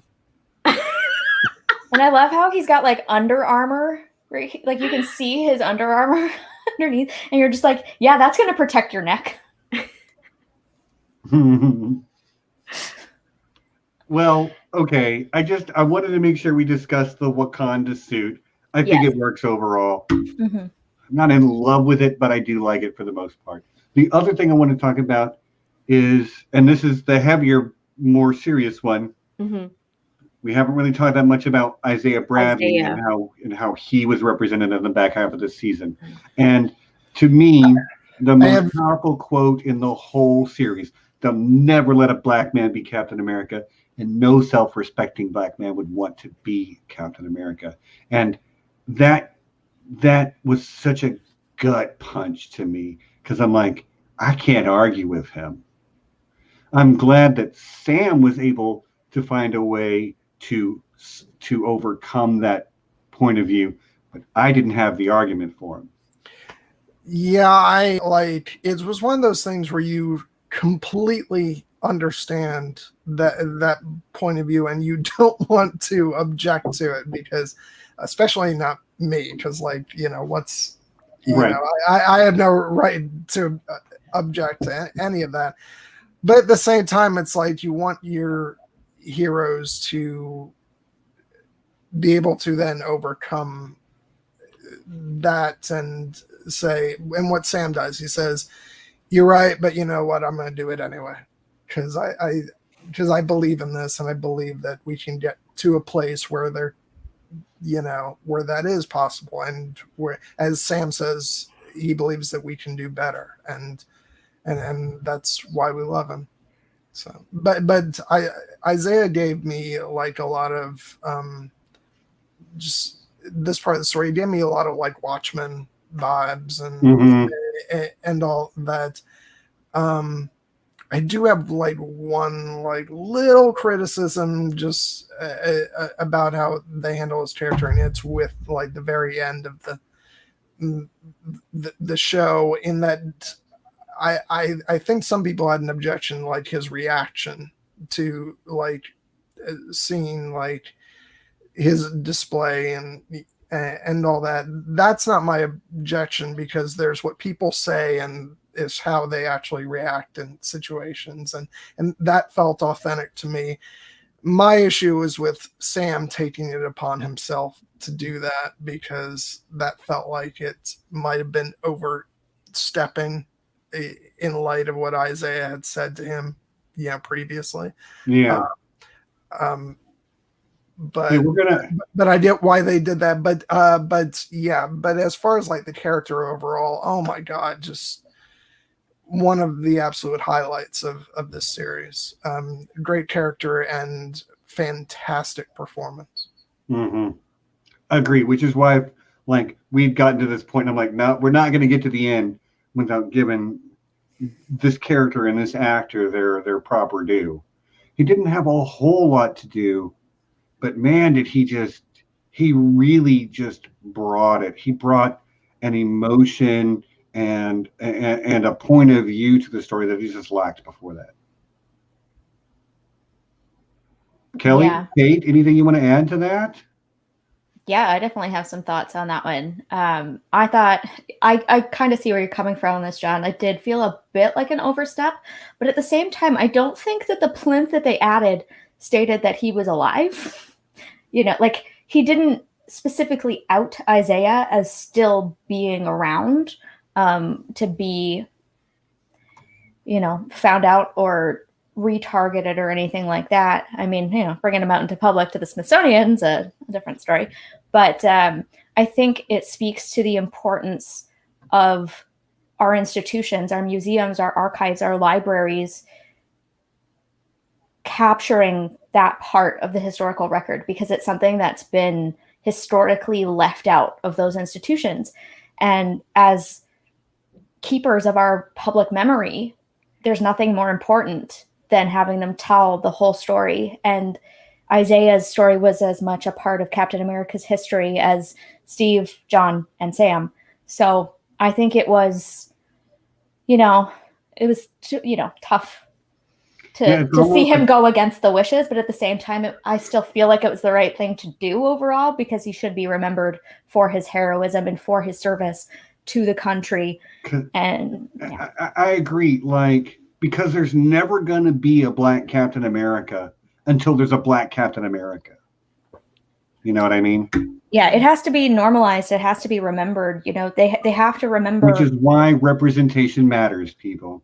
Yeah, they have to remember the struggle that Isaiah went through first to understand the full context of the history of that shield. That shield is so important. It means so many things to so many people, and to give it a meaning for the Black community is incredibly important. And I think that's where Sam is really stepping up, and he's the middle ground between Isaiah and his bitterness and his apprehension at all of this, and the nephews who are so hopeful and optimistic and who are looking up to new heroes. And Sam steps into that role, and he bridges that gap with a lot of grace. I think he did the right thing overall.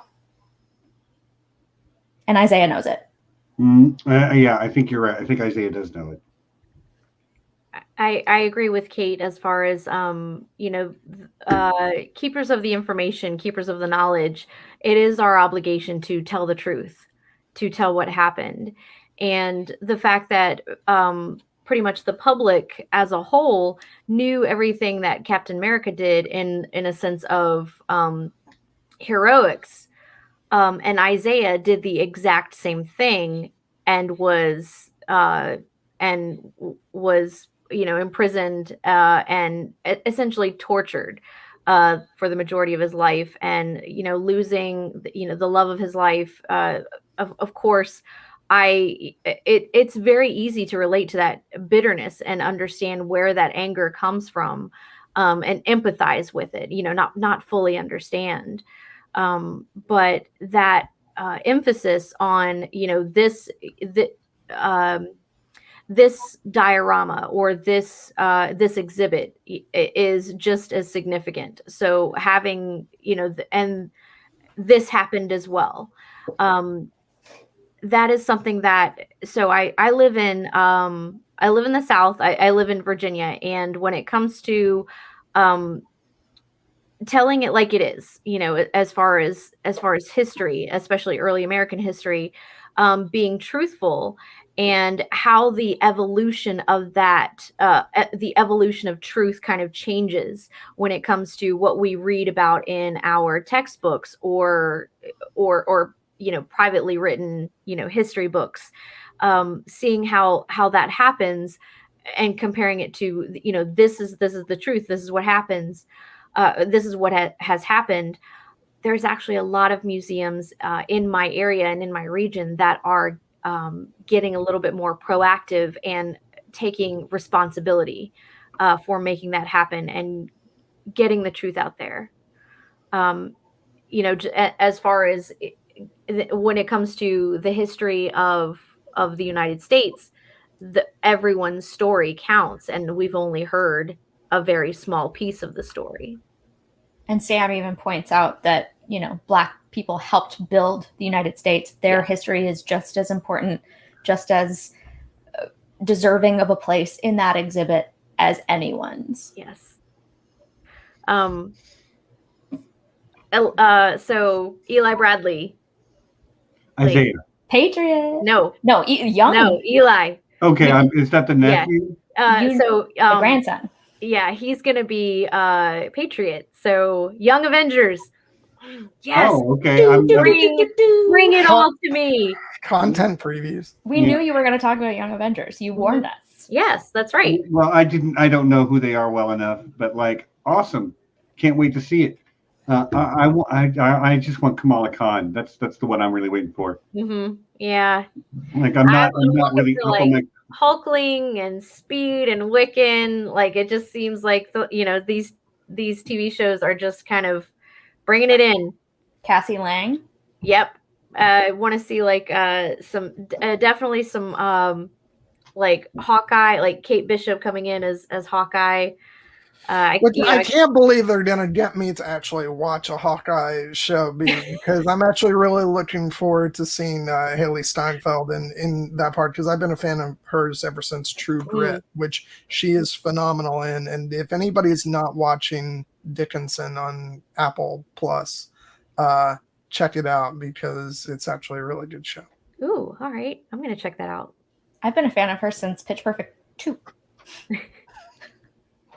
And True Grit was awesome. Haven't seen it. Steven was like, nope, they're talking about Young Avengers. I'm out. No, sorry. I'm back. I could hear the whole time. In that case, I'm sorry for all I said about you. It's all right. I annotated it. It's stored for later. But yeah, oh wow, we're coming up towards the end soon-ish, y'all. So if there's anything we haven't covered, something that had to do with this Falcon and the Winter Soldier, bring it up now. We'll happily talk about it. But in the meantime, I did just want to, I said before, I had some issues with the show.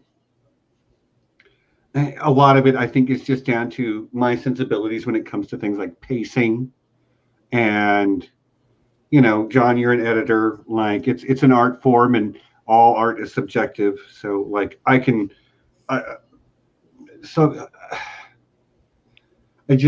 not everything worked for me from a standpoint of pacing, but I feel like they nailed their thematic work so well that I was still really able to just enjoy it overall. Yeah, I mean, the only real, while we're talking about editing, I think the only thing that stuck out to me was in episode 3, there were some cuts that I found a little jumpy. But as far as the overall pacing of the show, I actually really enjoyed that. I think that this was much more of a slow burn than Marvel usually is.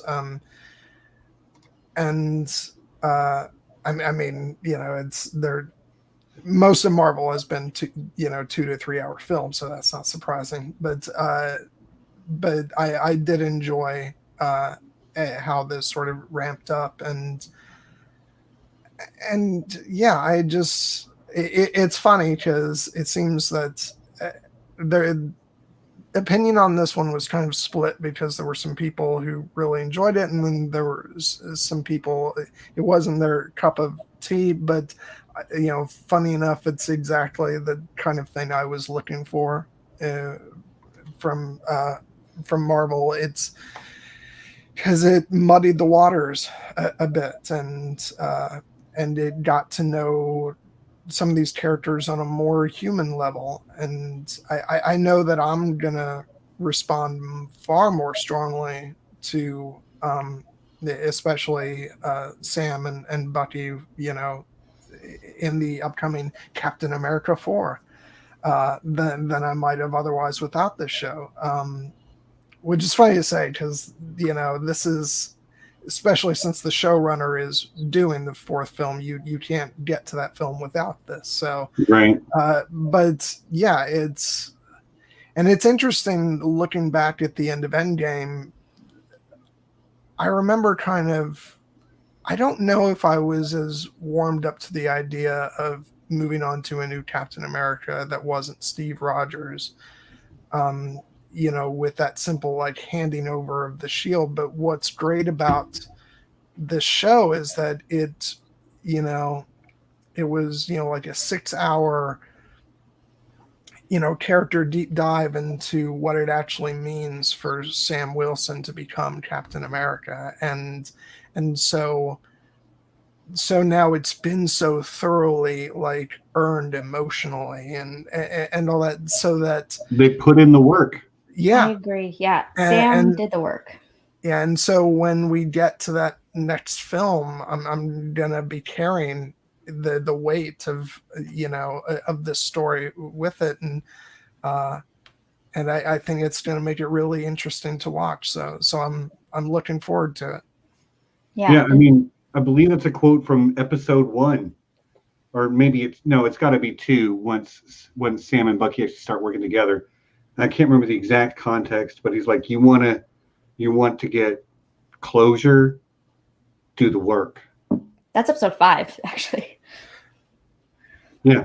And by the way, we didn't even talk about that scene where Bucky actually goes to the old man and actually says your son was murdered by the Winter Soldier, and that was me. That is my one. Well, that's probably my biggest gripe with the show. Let's put it that way. Most everything else is pretty minimal, but I wish we had more of that interaction with Yori, because that was set up so early and it was so significant, and it's just kind of glossed over a little bit. But see, the way I felt about it was I actually felt that was one of the most powerful moments. And I also didn't want to dwell on it for too long because it was so painful sort of watching him get those words out. And I sort of dreaded seeing the moments after that. Yeah, I'm with you. I'm kind of glad it cut off where it did.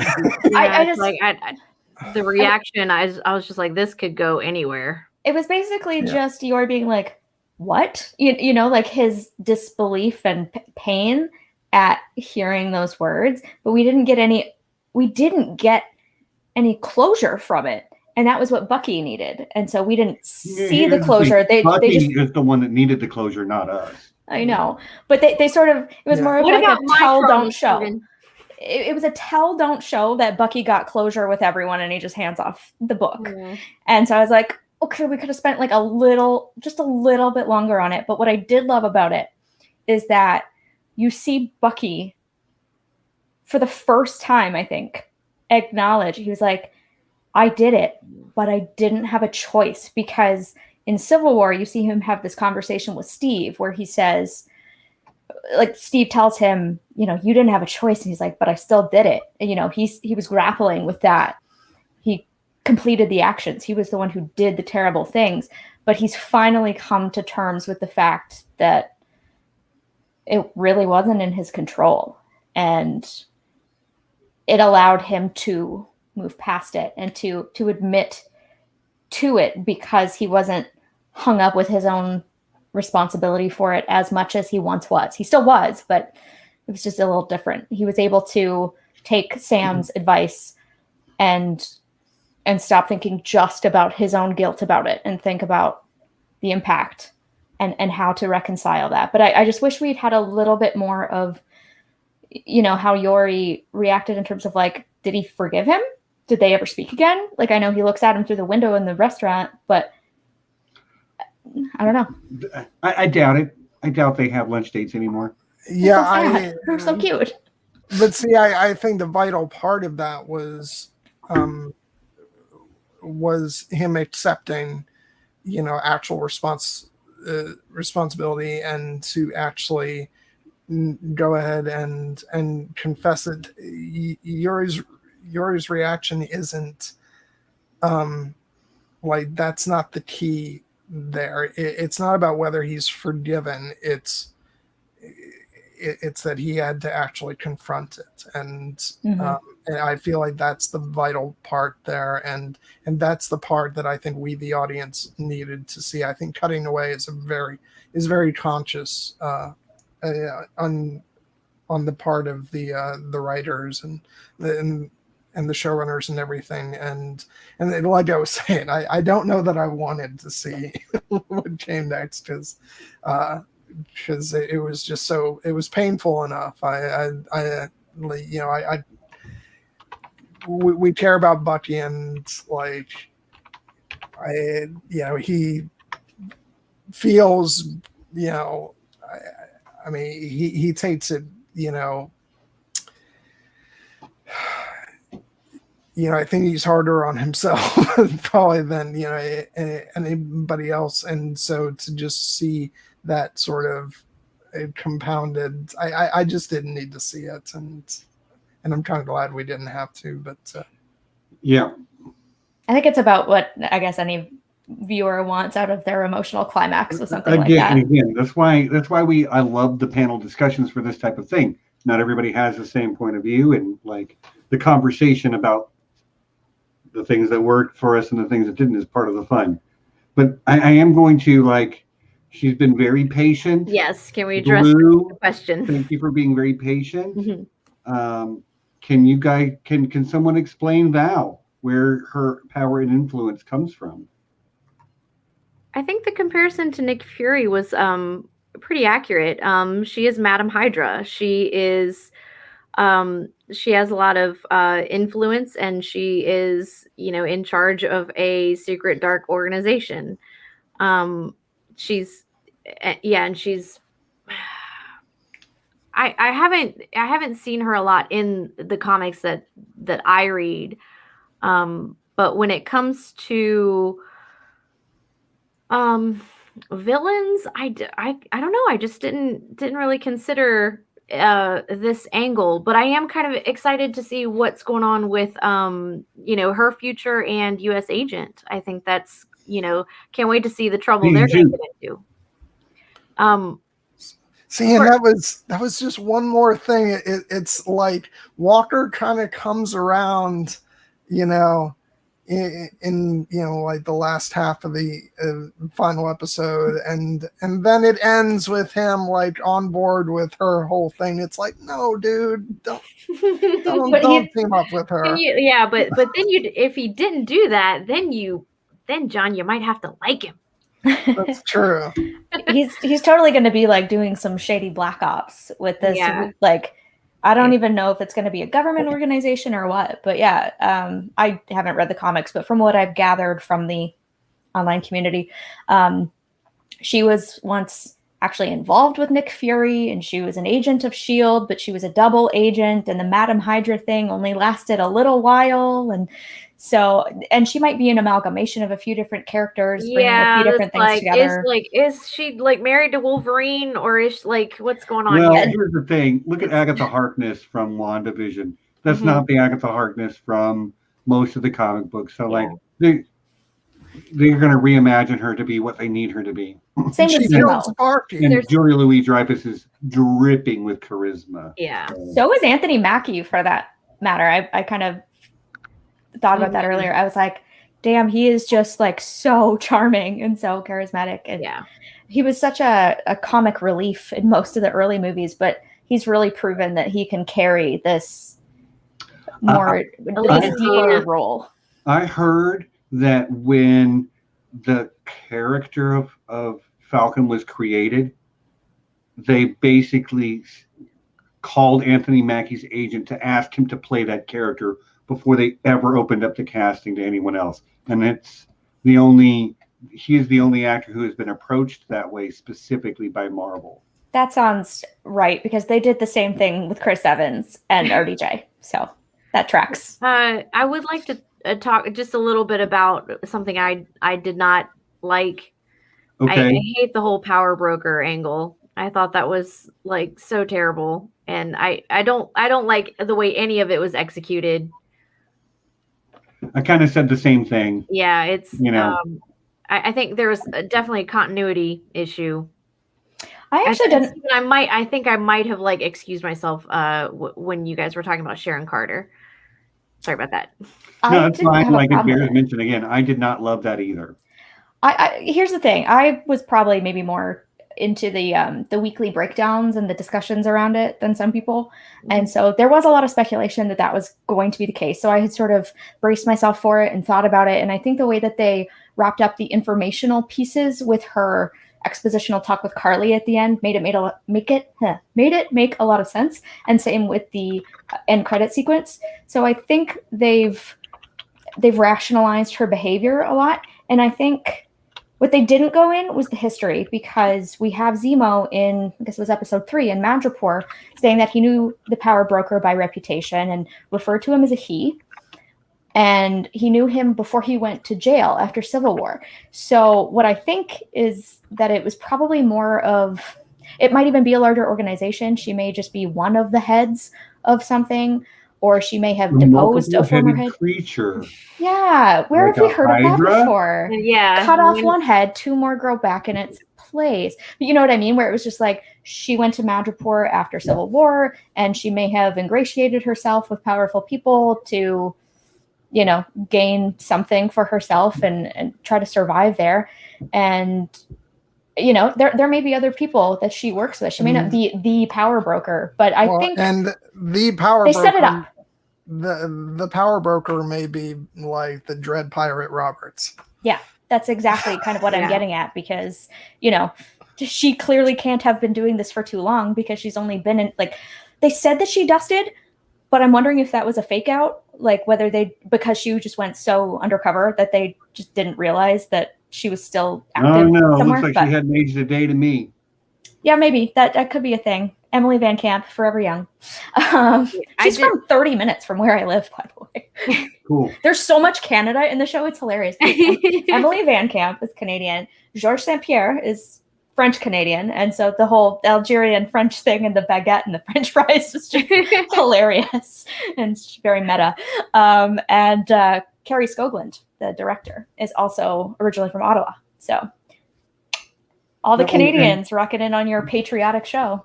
Last thing I want to make sure gets a mention from me is Sebastian Stan got to speak his mother tongue in this show. He is Romanian by birth. Mm-hmm. His first language is Romanian, and he got to speak Romanian on screen. Which, by the way, also Sebastian Stan got to have a lot of fun. In this, as much as he had like heavier and weightier stuff, but but he did. I loved the back and forth with him and Sam's sister. When Sam's like, "Don't flirt with my sister." It's just so natural, because he was such a playboy in the 30s and 40s. Like he was. And yet he read The Hobbit. Yeah. He made a factual error with it, but unless he read the George Allen and Unwin version from London. Like, was he in Europe before the war? We don't know. He was only 20 when he was a real closet nerd. Yeah, he was. And I loved it. Went the extra mile, which like actually just endears him to me even more. Like, I'm a Bucky fan now, because I know that he's like. He's a closet nerd who will go the extra mile to like read first editions of like new fantasy novels. So. Yeah, that's the thing, because it was like a kid's book. and it wasn't popular. It was like a barely known author, and suddenly he's Bucky just loves to read. Yeah, clearly. No, I love that about him. I've always liked Sebastian Stan ever since I first saw him in Gossip Girl, and I liked him in First Avenger, but then he kind of fell off, and there were some movies I missed in the middle of the Marvel timeline. Pun Sorry. for once unintended. Most of the time I do that on purpose. I have to admit, like, I wasn't like really on the whole Bucky train earlier on, because he was supporting, as someone who didn't know the comics, that didn't know the relevance he was going to have. He's a supporting character in the first film, and then it's revealed that he's the Winter Soldier in that film, the second one, and I'm like, I feel like I'm supposed to be having a bigger emotional reaction to that than I am. But over time he's really grown on me, and I really same thing with Sam. I really came to love him throughout this show, especially. That's the thing I've noticed with Marvel. Like, you might just be a supporting character in this movie and supporting character in the next Avengers film after that, but you might get your own title further on down the line.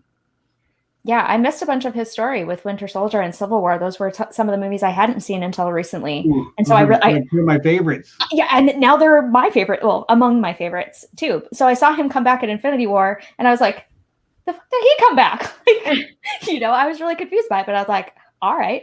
But then, when you go back and rewatch Infinity War and Endgame, you're like, oh, he kind of got nerfed, didn't he? Like he was hiding out in Wakanda and really just came back for that end fight. Although, speaking of the future and Bucky, I need Bucky and Rocket together again, because them doing that windmill thing in the middle of the battle is the underrated moment of the MCU. I need that. Because he's promised that I'm gonna get that arm. So I need that. That's a thing I also am a big fan of that moment with the spinning and the shooting. That was absolutely stupid, but I loved it. I'm sorry, like that's one thing. I know that it takes me a long time to warm up to a lot of things in the MCU, and I'm kind of lukewarm in my reaction to some characters, but like Bradley Cooper as Rocket, like, I'm gonna get that arm. Good. I love him. Yeah. Looking forward to the Asgardians of the Galaxy. Yes. Oh, I love Thor, and I love the Guardians of the Galaxy, so I am going to love the crap out of that. Mm-hmm. But yeah, like in Endgame, he got a little bit nerfed, but now he's among my favorite characters in all the MCU. So I think that's a testament to this show and how good of a job they did. It's Bucky, yeah. Okay. Just want to make sure I was tracking who you were talking about. Yeah, Rocket. But yeah, talking about the Asgardians of the Galaxy, like when the end of Endgame happened and like Thor, like joins up with the crew, I'm like, okay, this just makes absolute perfect sense, because the whole thing with the style they were going for with Ragnarok, it just led so perfectly into him, joining up with the Guardians, and like Thor: Love and Thunder is going to be amazing. That is good, nice, very nice, Kelly. I love that. That is my thing now. I am running with that. Such a great name. It's better than Starbucks. I think I have a hard time coming to a decision exactly as to what my favorite Marvel movie is, but the top 5 contenders, my top 5 are Infinity War, Endgame, Civil War, Winter Soldier, and Thor Ragnarok. So there's some overlap between our lists, but not 100%. But let's be honest, when Love and Thunder comes around with Natalie Portman's biceps, like, that's going to take the top spot. Yeah, that's the way to Asgard. Yeah. We'll see. I hope so. Yeah, it's gonna be good. I'm really excited for that. I love Thor. I love Guardians. So, final thoughts, everyone. We've actually gone over the 2-hour mark, so like, I'm starting to turn into a pumpkin. Okay. Okay. So, So final thoughts, everyone. Get Like I've like part of me, I need to go to the restroom, but I have so much I could say about this show, but I'm just gonna wrap it up with loved it. Wasn't expecting to like be this invested, and here I am. And well done, Marvel. Yeah, like I was going into this. I wasn't even going into this because I actually wasn't interested in watching this show at all. Well, because like I enjoyed WandaVision because of the whole angle of like classic television, and like the first episode of that got me because it was a whole homage to the Dick Van Dyke Show, and like everybody else was like, get to Marvel action, we want to see things blowing up. I'm like, no, this is great. And I like both. And so the idea of going into a show about Falcon and the Winter Soldier, I was like, and it seemed like it was from the trailers and stuff that it was going to be strictly like a sort of buddy, yeah, thing. Yeah, buddy cop. It didn't look like it was going to be as deep as it was, and tackle the things that it did.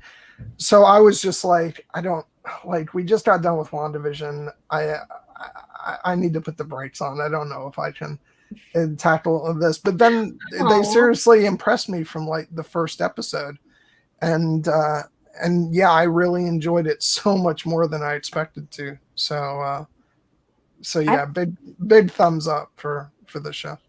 Just to like add to that real quick, I mostly only watched this show because I knew that people would be talking about it, and for once I didn't want to be like way behind and spoiled on stuff, so I was like, yeah, I might as well just watch this. I don't really like know or care about these characters all that much, and now I'm a hardcore stan and I'm invested, so whatever. Love to hear it. Kelly, any final thoughts? Yeah, with the last episode when Sam comes crashing through the window and says, "I'm Captain America," I actually bawled my eyes out, because that was like that was the emotional like turnkey. Like that was it. That hit it, and I was just like, I'm good. I don't care what happens after this. Like he said the words, I'm happy. And that's a sign, I think, of how successful this series actually was, because just y'all know I cry at everything, right? Well, no, not that. I'm the opposite. I cry like nothing, except the end of Endgame. I'm saying that when he comes through and when he says those words, like I had an emotional reaction to that. I was like, "Damn straight you are." Yeah, like that was just fantastic. I love it. I'm so glad they didn't gloss over his story with it. I kind of meant to say this earlier, and we switched topics, but. I think if he had just taken up the mantle and run with it, it would have been nowhere near as satisfying, and people would have been like, but what about the race commentary? And they did it, and they did it right. Yeah. Well, I don't know that, like, based on my personal viewing of like the Marvel movies before, like, I didn't think like they had it in them to actually tackle all that, because it just, the stories that all the films tell is just very much based on like who the antagonist is. Like, it's aliens for this movie, or super soldier for that movie, and it just didn't seem like there was room within the MCU to have like actually turn this into a race conversation. And I love that they actually did that, and that it didn't become as simple as, yeah, sure, I'll take the shield. It was much more involved than that, and I love that they did that. Yeah, I also really love how it's the Falcon and Winter Soldier, and we spent so much of the time talking about Captain America. Sir not appearing in this film. But it's because, much like Ned Stark in later seasons of Game of Thrones, his fingerprints are still all over the characters that he influenced. You know what I mean? It's kind of incredible how Captain America is like a wider symbol than just two Americans too, because Like, you know, Yeah, the and there's, Canadian. I mean, I don't know who Ned Stark is, but yeah, like seeing Sam, you know, fight I'm for sorry, the mantle, like I'm sorry, he Lord instead of Eddard being Stark of given the shield. Winterfell. Lord Eddard Stark of Winterfell, the Warden of the North. Does that ring a bell? Okay, anyway. Oh man, this is weird. Thanks for making it weird.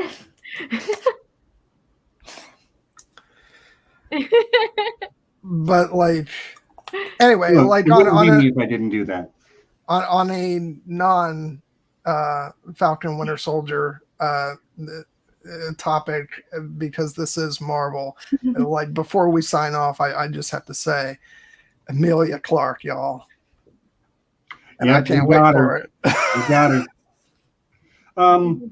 I know I said I'm trying to jump off, but like Kate said something, and now I feel like it bears a little bit more conversation about Captain America and what that means and the symbol of what he stands for. Like you said, you're a Canadian, but you can still feel a connection to Captain America through Steve Rogers because of again the ethics and the morals that the man possessed before he was ever the superhero. Mm-hmm. And how Isaiah Bradley and John Walker and Sam Wilson are all also Captain America in their way, because they're the best and worst of what America is, and they each represent a different aspect of what America is: the militarized, the downtrodden black man, the person who fights hard to overcome their adversity, as well as Steve Rogers, that idealist. Like, all of those things can represent America, and it's really interesting the way that the moniker kind of got passed around, and even Bucky was sort of considered for that role within the context of the show.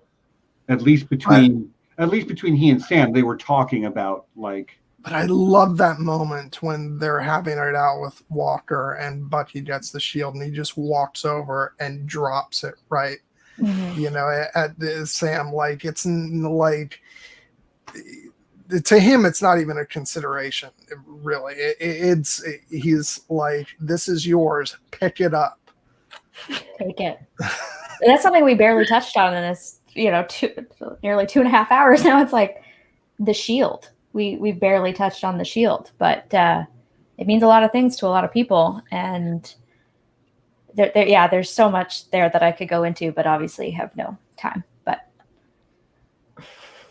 yeah, I could do a whole 2 hours on that one. But. Yeah, like, they're, again, like, some of the choices they made here didn't work for me, but the scope of the story they were trying to tell, and the way that they did get their themes across, it makes the show an overall very much a win, in my opinion. Mm-hmm. Agreed.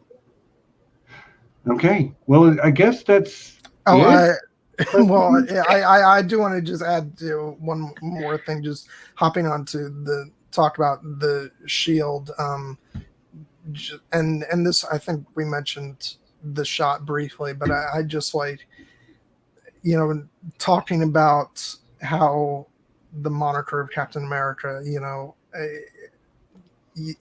we get all these different facets of what that means, and we get that shot at the end of episode 4 with Walker and the bloody shield. And I can't remember who said it in the Slack group. It might have been Aemy, where it was just about like, that's like the perfect embodiment of, you know, sort of sadly of modern America in a lot of ways. And I don't think I'll ever get over that shot. It's like, that's the embodiment of where we are. I think that's what Walker represents, sadly, and Sam is the idealism of what we should strive for. So yeah, I think they did a good job with the visual cues of the moments. Like, I caught something, I haven't heard anybody talk about it yet, but when Batroc and Sam are fighting in the GRC vote room, there's a screen that's like distorted blue and white, and the pixels are shifting around. The room is lit red, and the architecture has these curved stripes. It almost looks like a weird, distorted American flag. And I was like, set design, nailed it. Costume design, nailed it. Cinematography, nailed it. Just so much like cool stuff that flies over your head the first time, and you're like, they really pulled it all out for this TV show. And I'm like, yes, this is what we need. This is what Marvel needs to keep doing going forward to set up these moments. And they did a really, really great job. Yeah, there's some talk in the chat about Bucky leaving behind the moniker of the Winter Soldier, and of course, Sam leaves behind the Falcon. So, like, even if there is a season 2 of this show, it won't be called the Falcon and the Winter Soldier. It should be called like Captain America and the White Wolf. Yeah. Yeah, but I think it was I think it was a very conscious thing. Like, if they changed both, I think it highlights the change from Falcon to Captain America more strongly if the rest of the title remains the same. So I think just from sort of a like a branding and to really make the point of of Sam's transition from Falcon to Captain America. But that said, I would not mind if in the future if they further amend it to. Well, they can't call it the Falcon and the Winter Soldier because that's the name of one of the movies. Or they can't name it. Well, it's Captain America the Winter Soldier. You're right. But yeah, Captain America and the Winter Soldier would be very nearly the title of a movie. Yeah. But I think what they did here was, this was Sam's story. Bucky was ancillary to it. Important, but ancillary. And I think we'll see a lot more of his development and his growth and his future coming up. I think we'll see a bunch of it in Black Panther 2, most likely, because of, the Wakandan secret police force tie-in with the White Wolf. And I think it's, I feel like there was another point I wanted to make, and now I can't remember what it was. So that's fun. But okay. So instead of, is there anything else? We've gone well over the 2-hour mark, but you know what? Screw it. Like, let's get our thoughts out. Is there anything else? Oh, I could swear there was something, and now I wanted Rhodey at the end. I wanted a Rhodey thing too. I was like, why? That's bring it. him in That's it. That's my only contribution. I actually didn't even think about that, but you guys are absolutely right. It is kind of weird that like he's in the first episode, and it's like, I'll be in touch. And it's like, no, you won't. You know what? We might see that in Armor Wars then. It might. Yeah. That's the thing. I give Marvel a lot of the benefit of the doubt now. In like, they've proven that they can handle continuity. Like, if someone says they're going to do something, it's going to happen. Whether it's in another movie or like 2 years down the road, it's going to happen. So I'm just strapping in for the ride. Just go for it, Marvel. I'm here. Do it. Yeah, I'm here for it too. So I guess that's the end. Again, I don't want to cut anybody off. If you've got something that's worth saying, by all means. But if not, well, okay, great.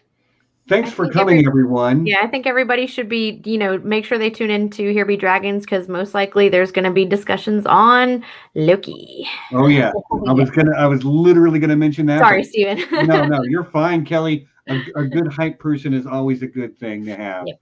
Yeah, we'll probably wait for there to be about 2 or 3 episodes of Loki. It depends on. I'm not sure how many episodes that show is supposed to have. I want to say 6. Same. But there's an off week next week where they're going to do like a making of, and then they'll have Loki. We'll start. No, they won't. No. Loki doesn't start until June. June 11th. So what's coming after next week then? Nothing. The Bad Batch. Yeah. Oh, okay. Nothing Marvel. I was thinking Black Widow. No, that's July 11th or July 9th. Something in that range. Oh my gosh. July. Oh, boo-hoo. You guys will have to do without Marvel for a I mean, it's fine, but like whenever the next Marvel thing comes out, let it build up a couple episodes. We'll be talking about it. We're a Disney Plus Shield channel now. It is what it is. Yeah. Sorry, like I'm just like everybody's like, oh, we have to wait for Loki, and then I've got like a gif from Bad Batch with one of the clones going, "We're all you need." Sorry. Right. You would. Yeah, that's very, it doesn't surprise me. It's a very John thing to have. On brand. But yeah, so John, you got Cinematic Realms up and running again, not only on John Webster Film on YouTube, but also at all the greatest podcast locations. Go listen to the movie stuff talk. Yeah, we just dropped our Wizard of Oz episode last night, and coming up next weekend will be Pirates of the Caribbean, The Curse of the Black Pearl. Sorry, I always have to say it in a pirate voice. Like, it demands Curse of the... You best start believing in ghost stories. Because you're in one. You're in one. It's a great line, by the way. I'm a soprano. I can't do it, but... And I also know that you have both Kelly and Kate coming up as guests in the not too distant future. Yeah, and Kelly, if she's still willing to do it, we'll be having her on for X2, X-Men United, and then Kate will be on with Bronte for The Little Mermaid. And awesome. I do want to say for next week's episode of Pirates of the Caribbean, Aemy and I will be joined by Christina, aka Lady Triple. So good luck to me getting any words in. Yeah, good luck to you. I've been on the stream with them before, and I know the pain. What do you mean? No, that never happens. Wait. Let's just say that Christina and Aemy are both more than willing to make themselves heard. But that's a good thing. I'll be there at the premiere. Well, I keep mentioning this, but like it was like one of the most hilarious moments in that Nightmare Before Christmas stream we did, where the two of them were talking and you kept like trying to interject a point, and like I just went, Stephen. just sit back, relax, let it wash over you. Yeah. So I just wanted to make sure everybody knows, if you like Kelly, if you like Kate, if you enjoyed having them as guests over here, they'll be on John's podcast very soon, talking about a couple of really great movies. Wednesday this week, 9 p.m. Eastern, I will be gaming a thing. I will be figuring out what that is tonight. I've got to look into a thing or two to see what's available. Like, I don't want to start a Baldur's Gate run through if they're going to patch it in a week and it's going to break my save game. You know what I mean? So we'll see. But that's this Wednesday evening. Going to be doing some stuff about D&D in a not too distant future. But yeah, next week, 100th episode, me, John, and Nessie just riffing and having fun and talking about whatever you guys want to talk about and giving away a bunch of great swag. So I hope you can join us then. I have my little mini bottle of Moet waiting. So nice. Maybe one of you will win something. But we'll go over all that next week, and I hope you can join us then. You do have to be there live in order to win all the stuff. So, but don't worry, I'm gonna advertise it way more this week than I normally do. I normally like make the stream the Saturday or even Sunday that we're actually doing it. But I'm gonna get on top of it this week. I'm gonna tomorrow start advertising it tomorrow. But yeah.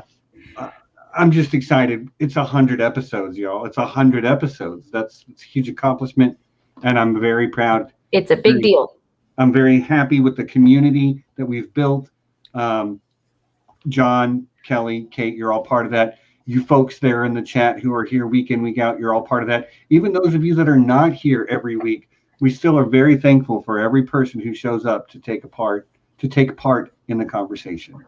And take apart our conversation. Yeah. Or take apart and take us apart later on. Which happens sometimes. But Yeah. So once again, John, great as always. Kelly, Kate, thank you so much for joining us.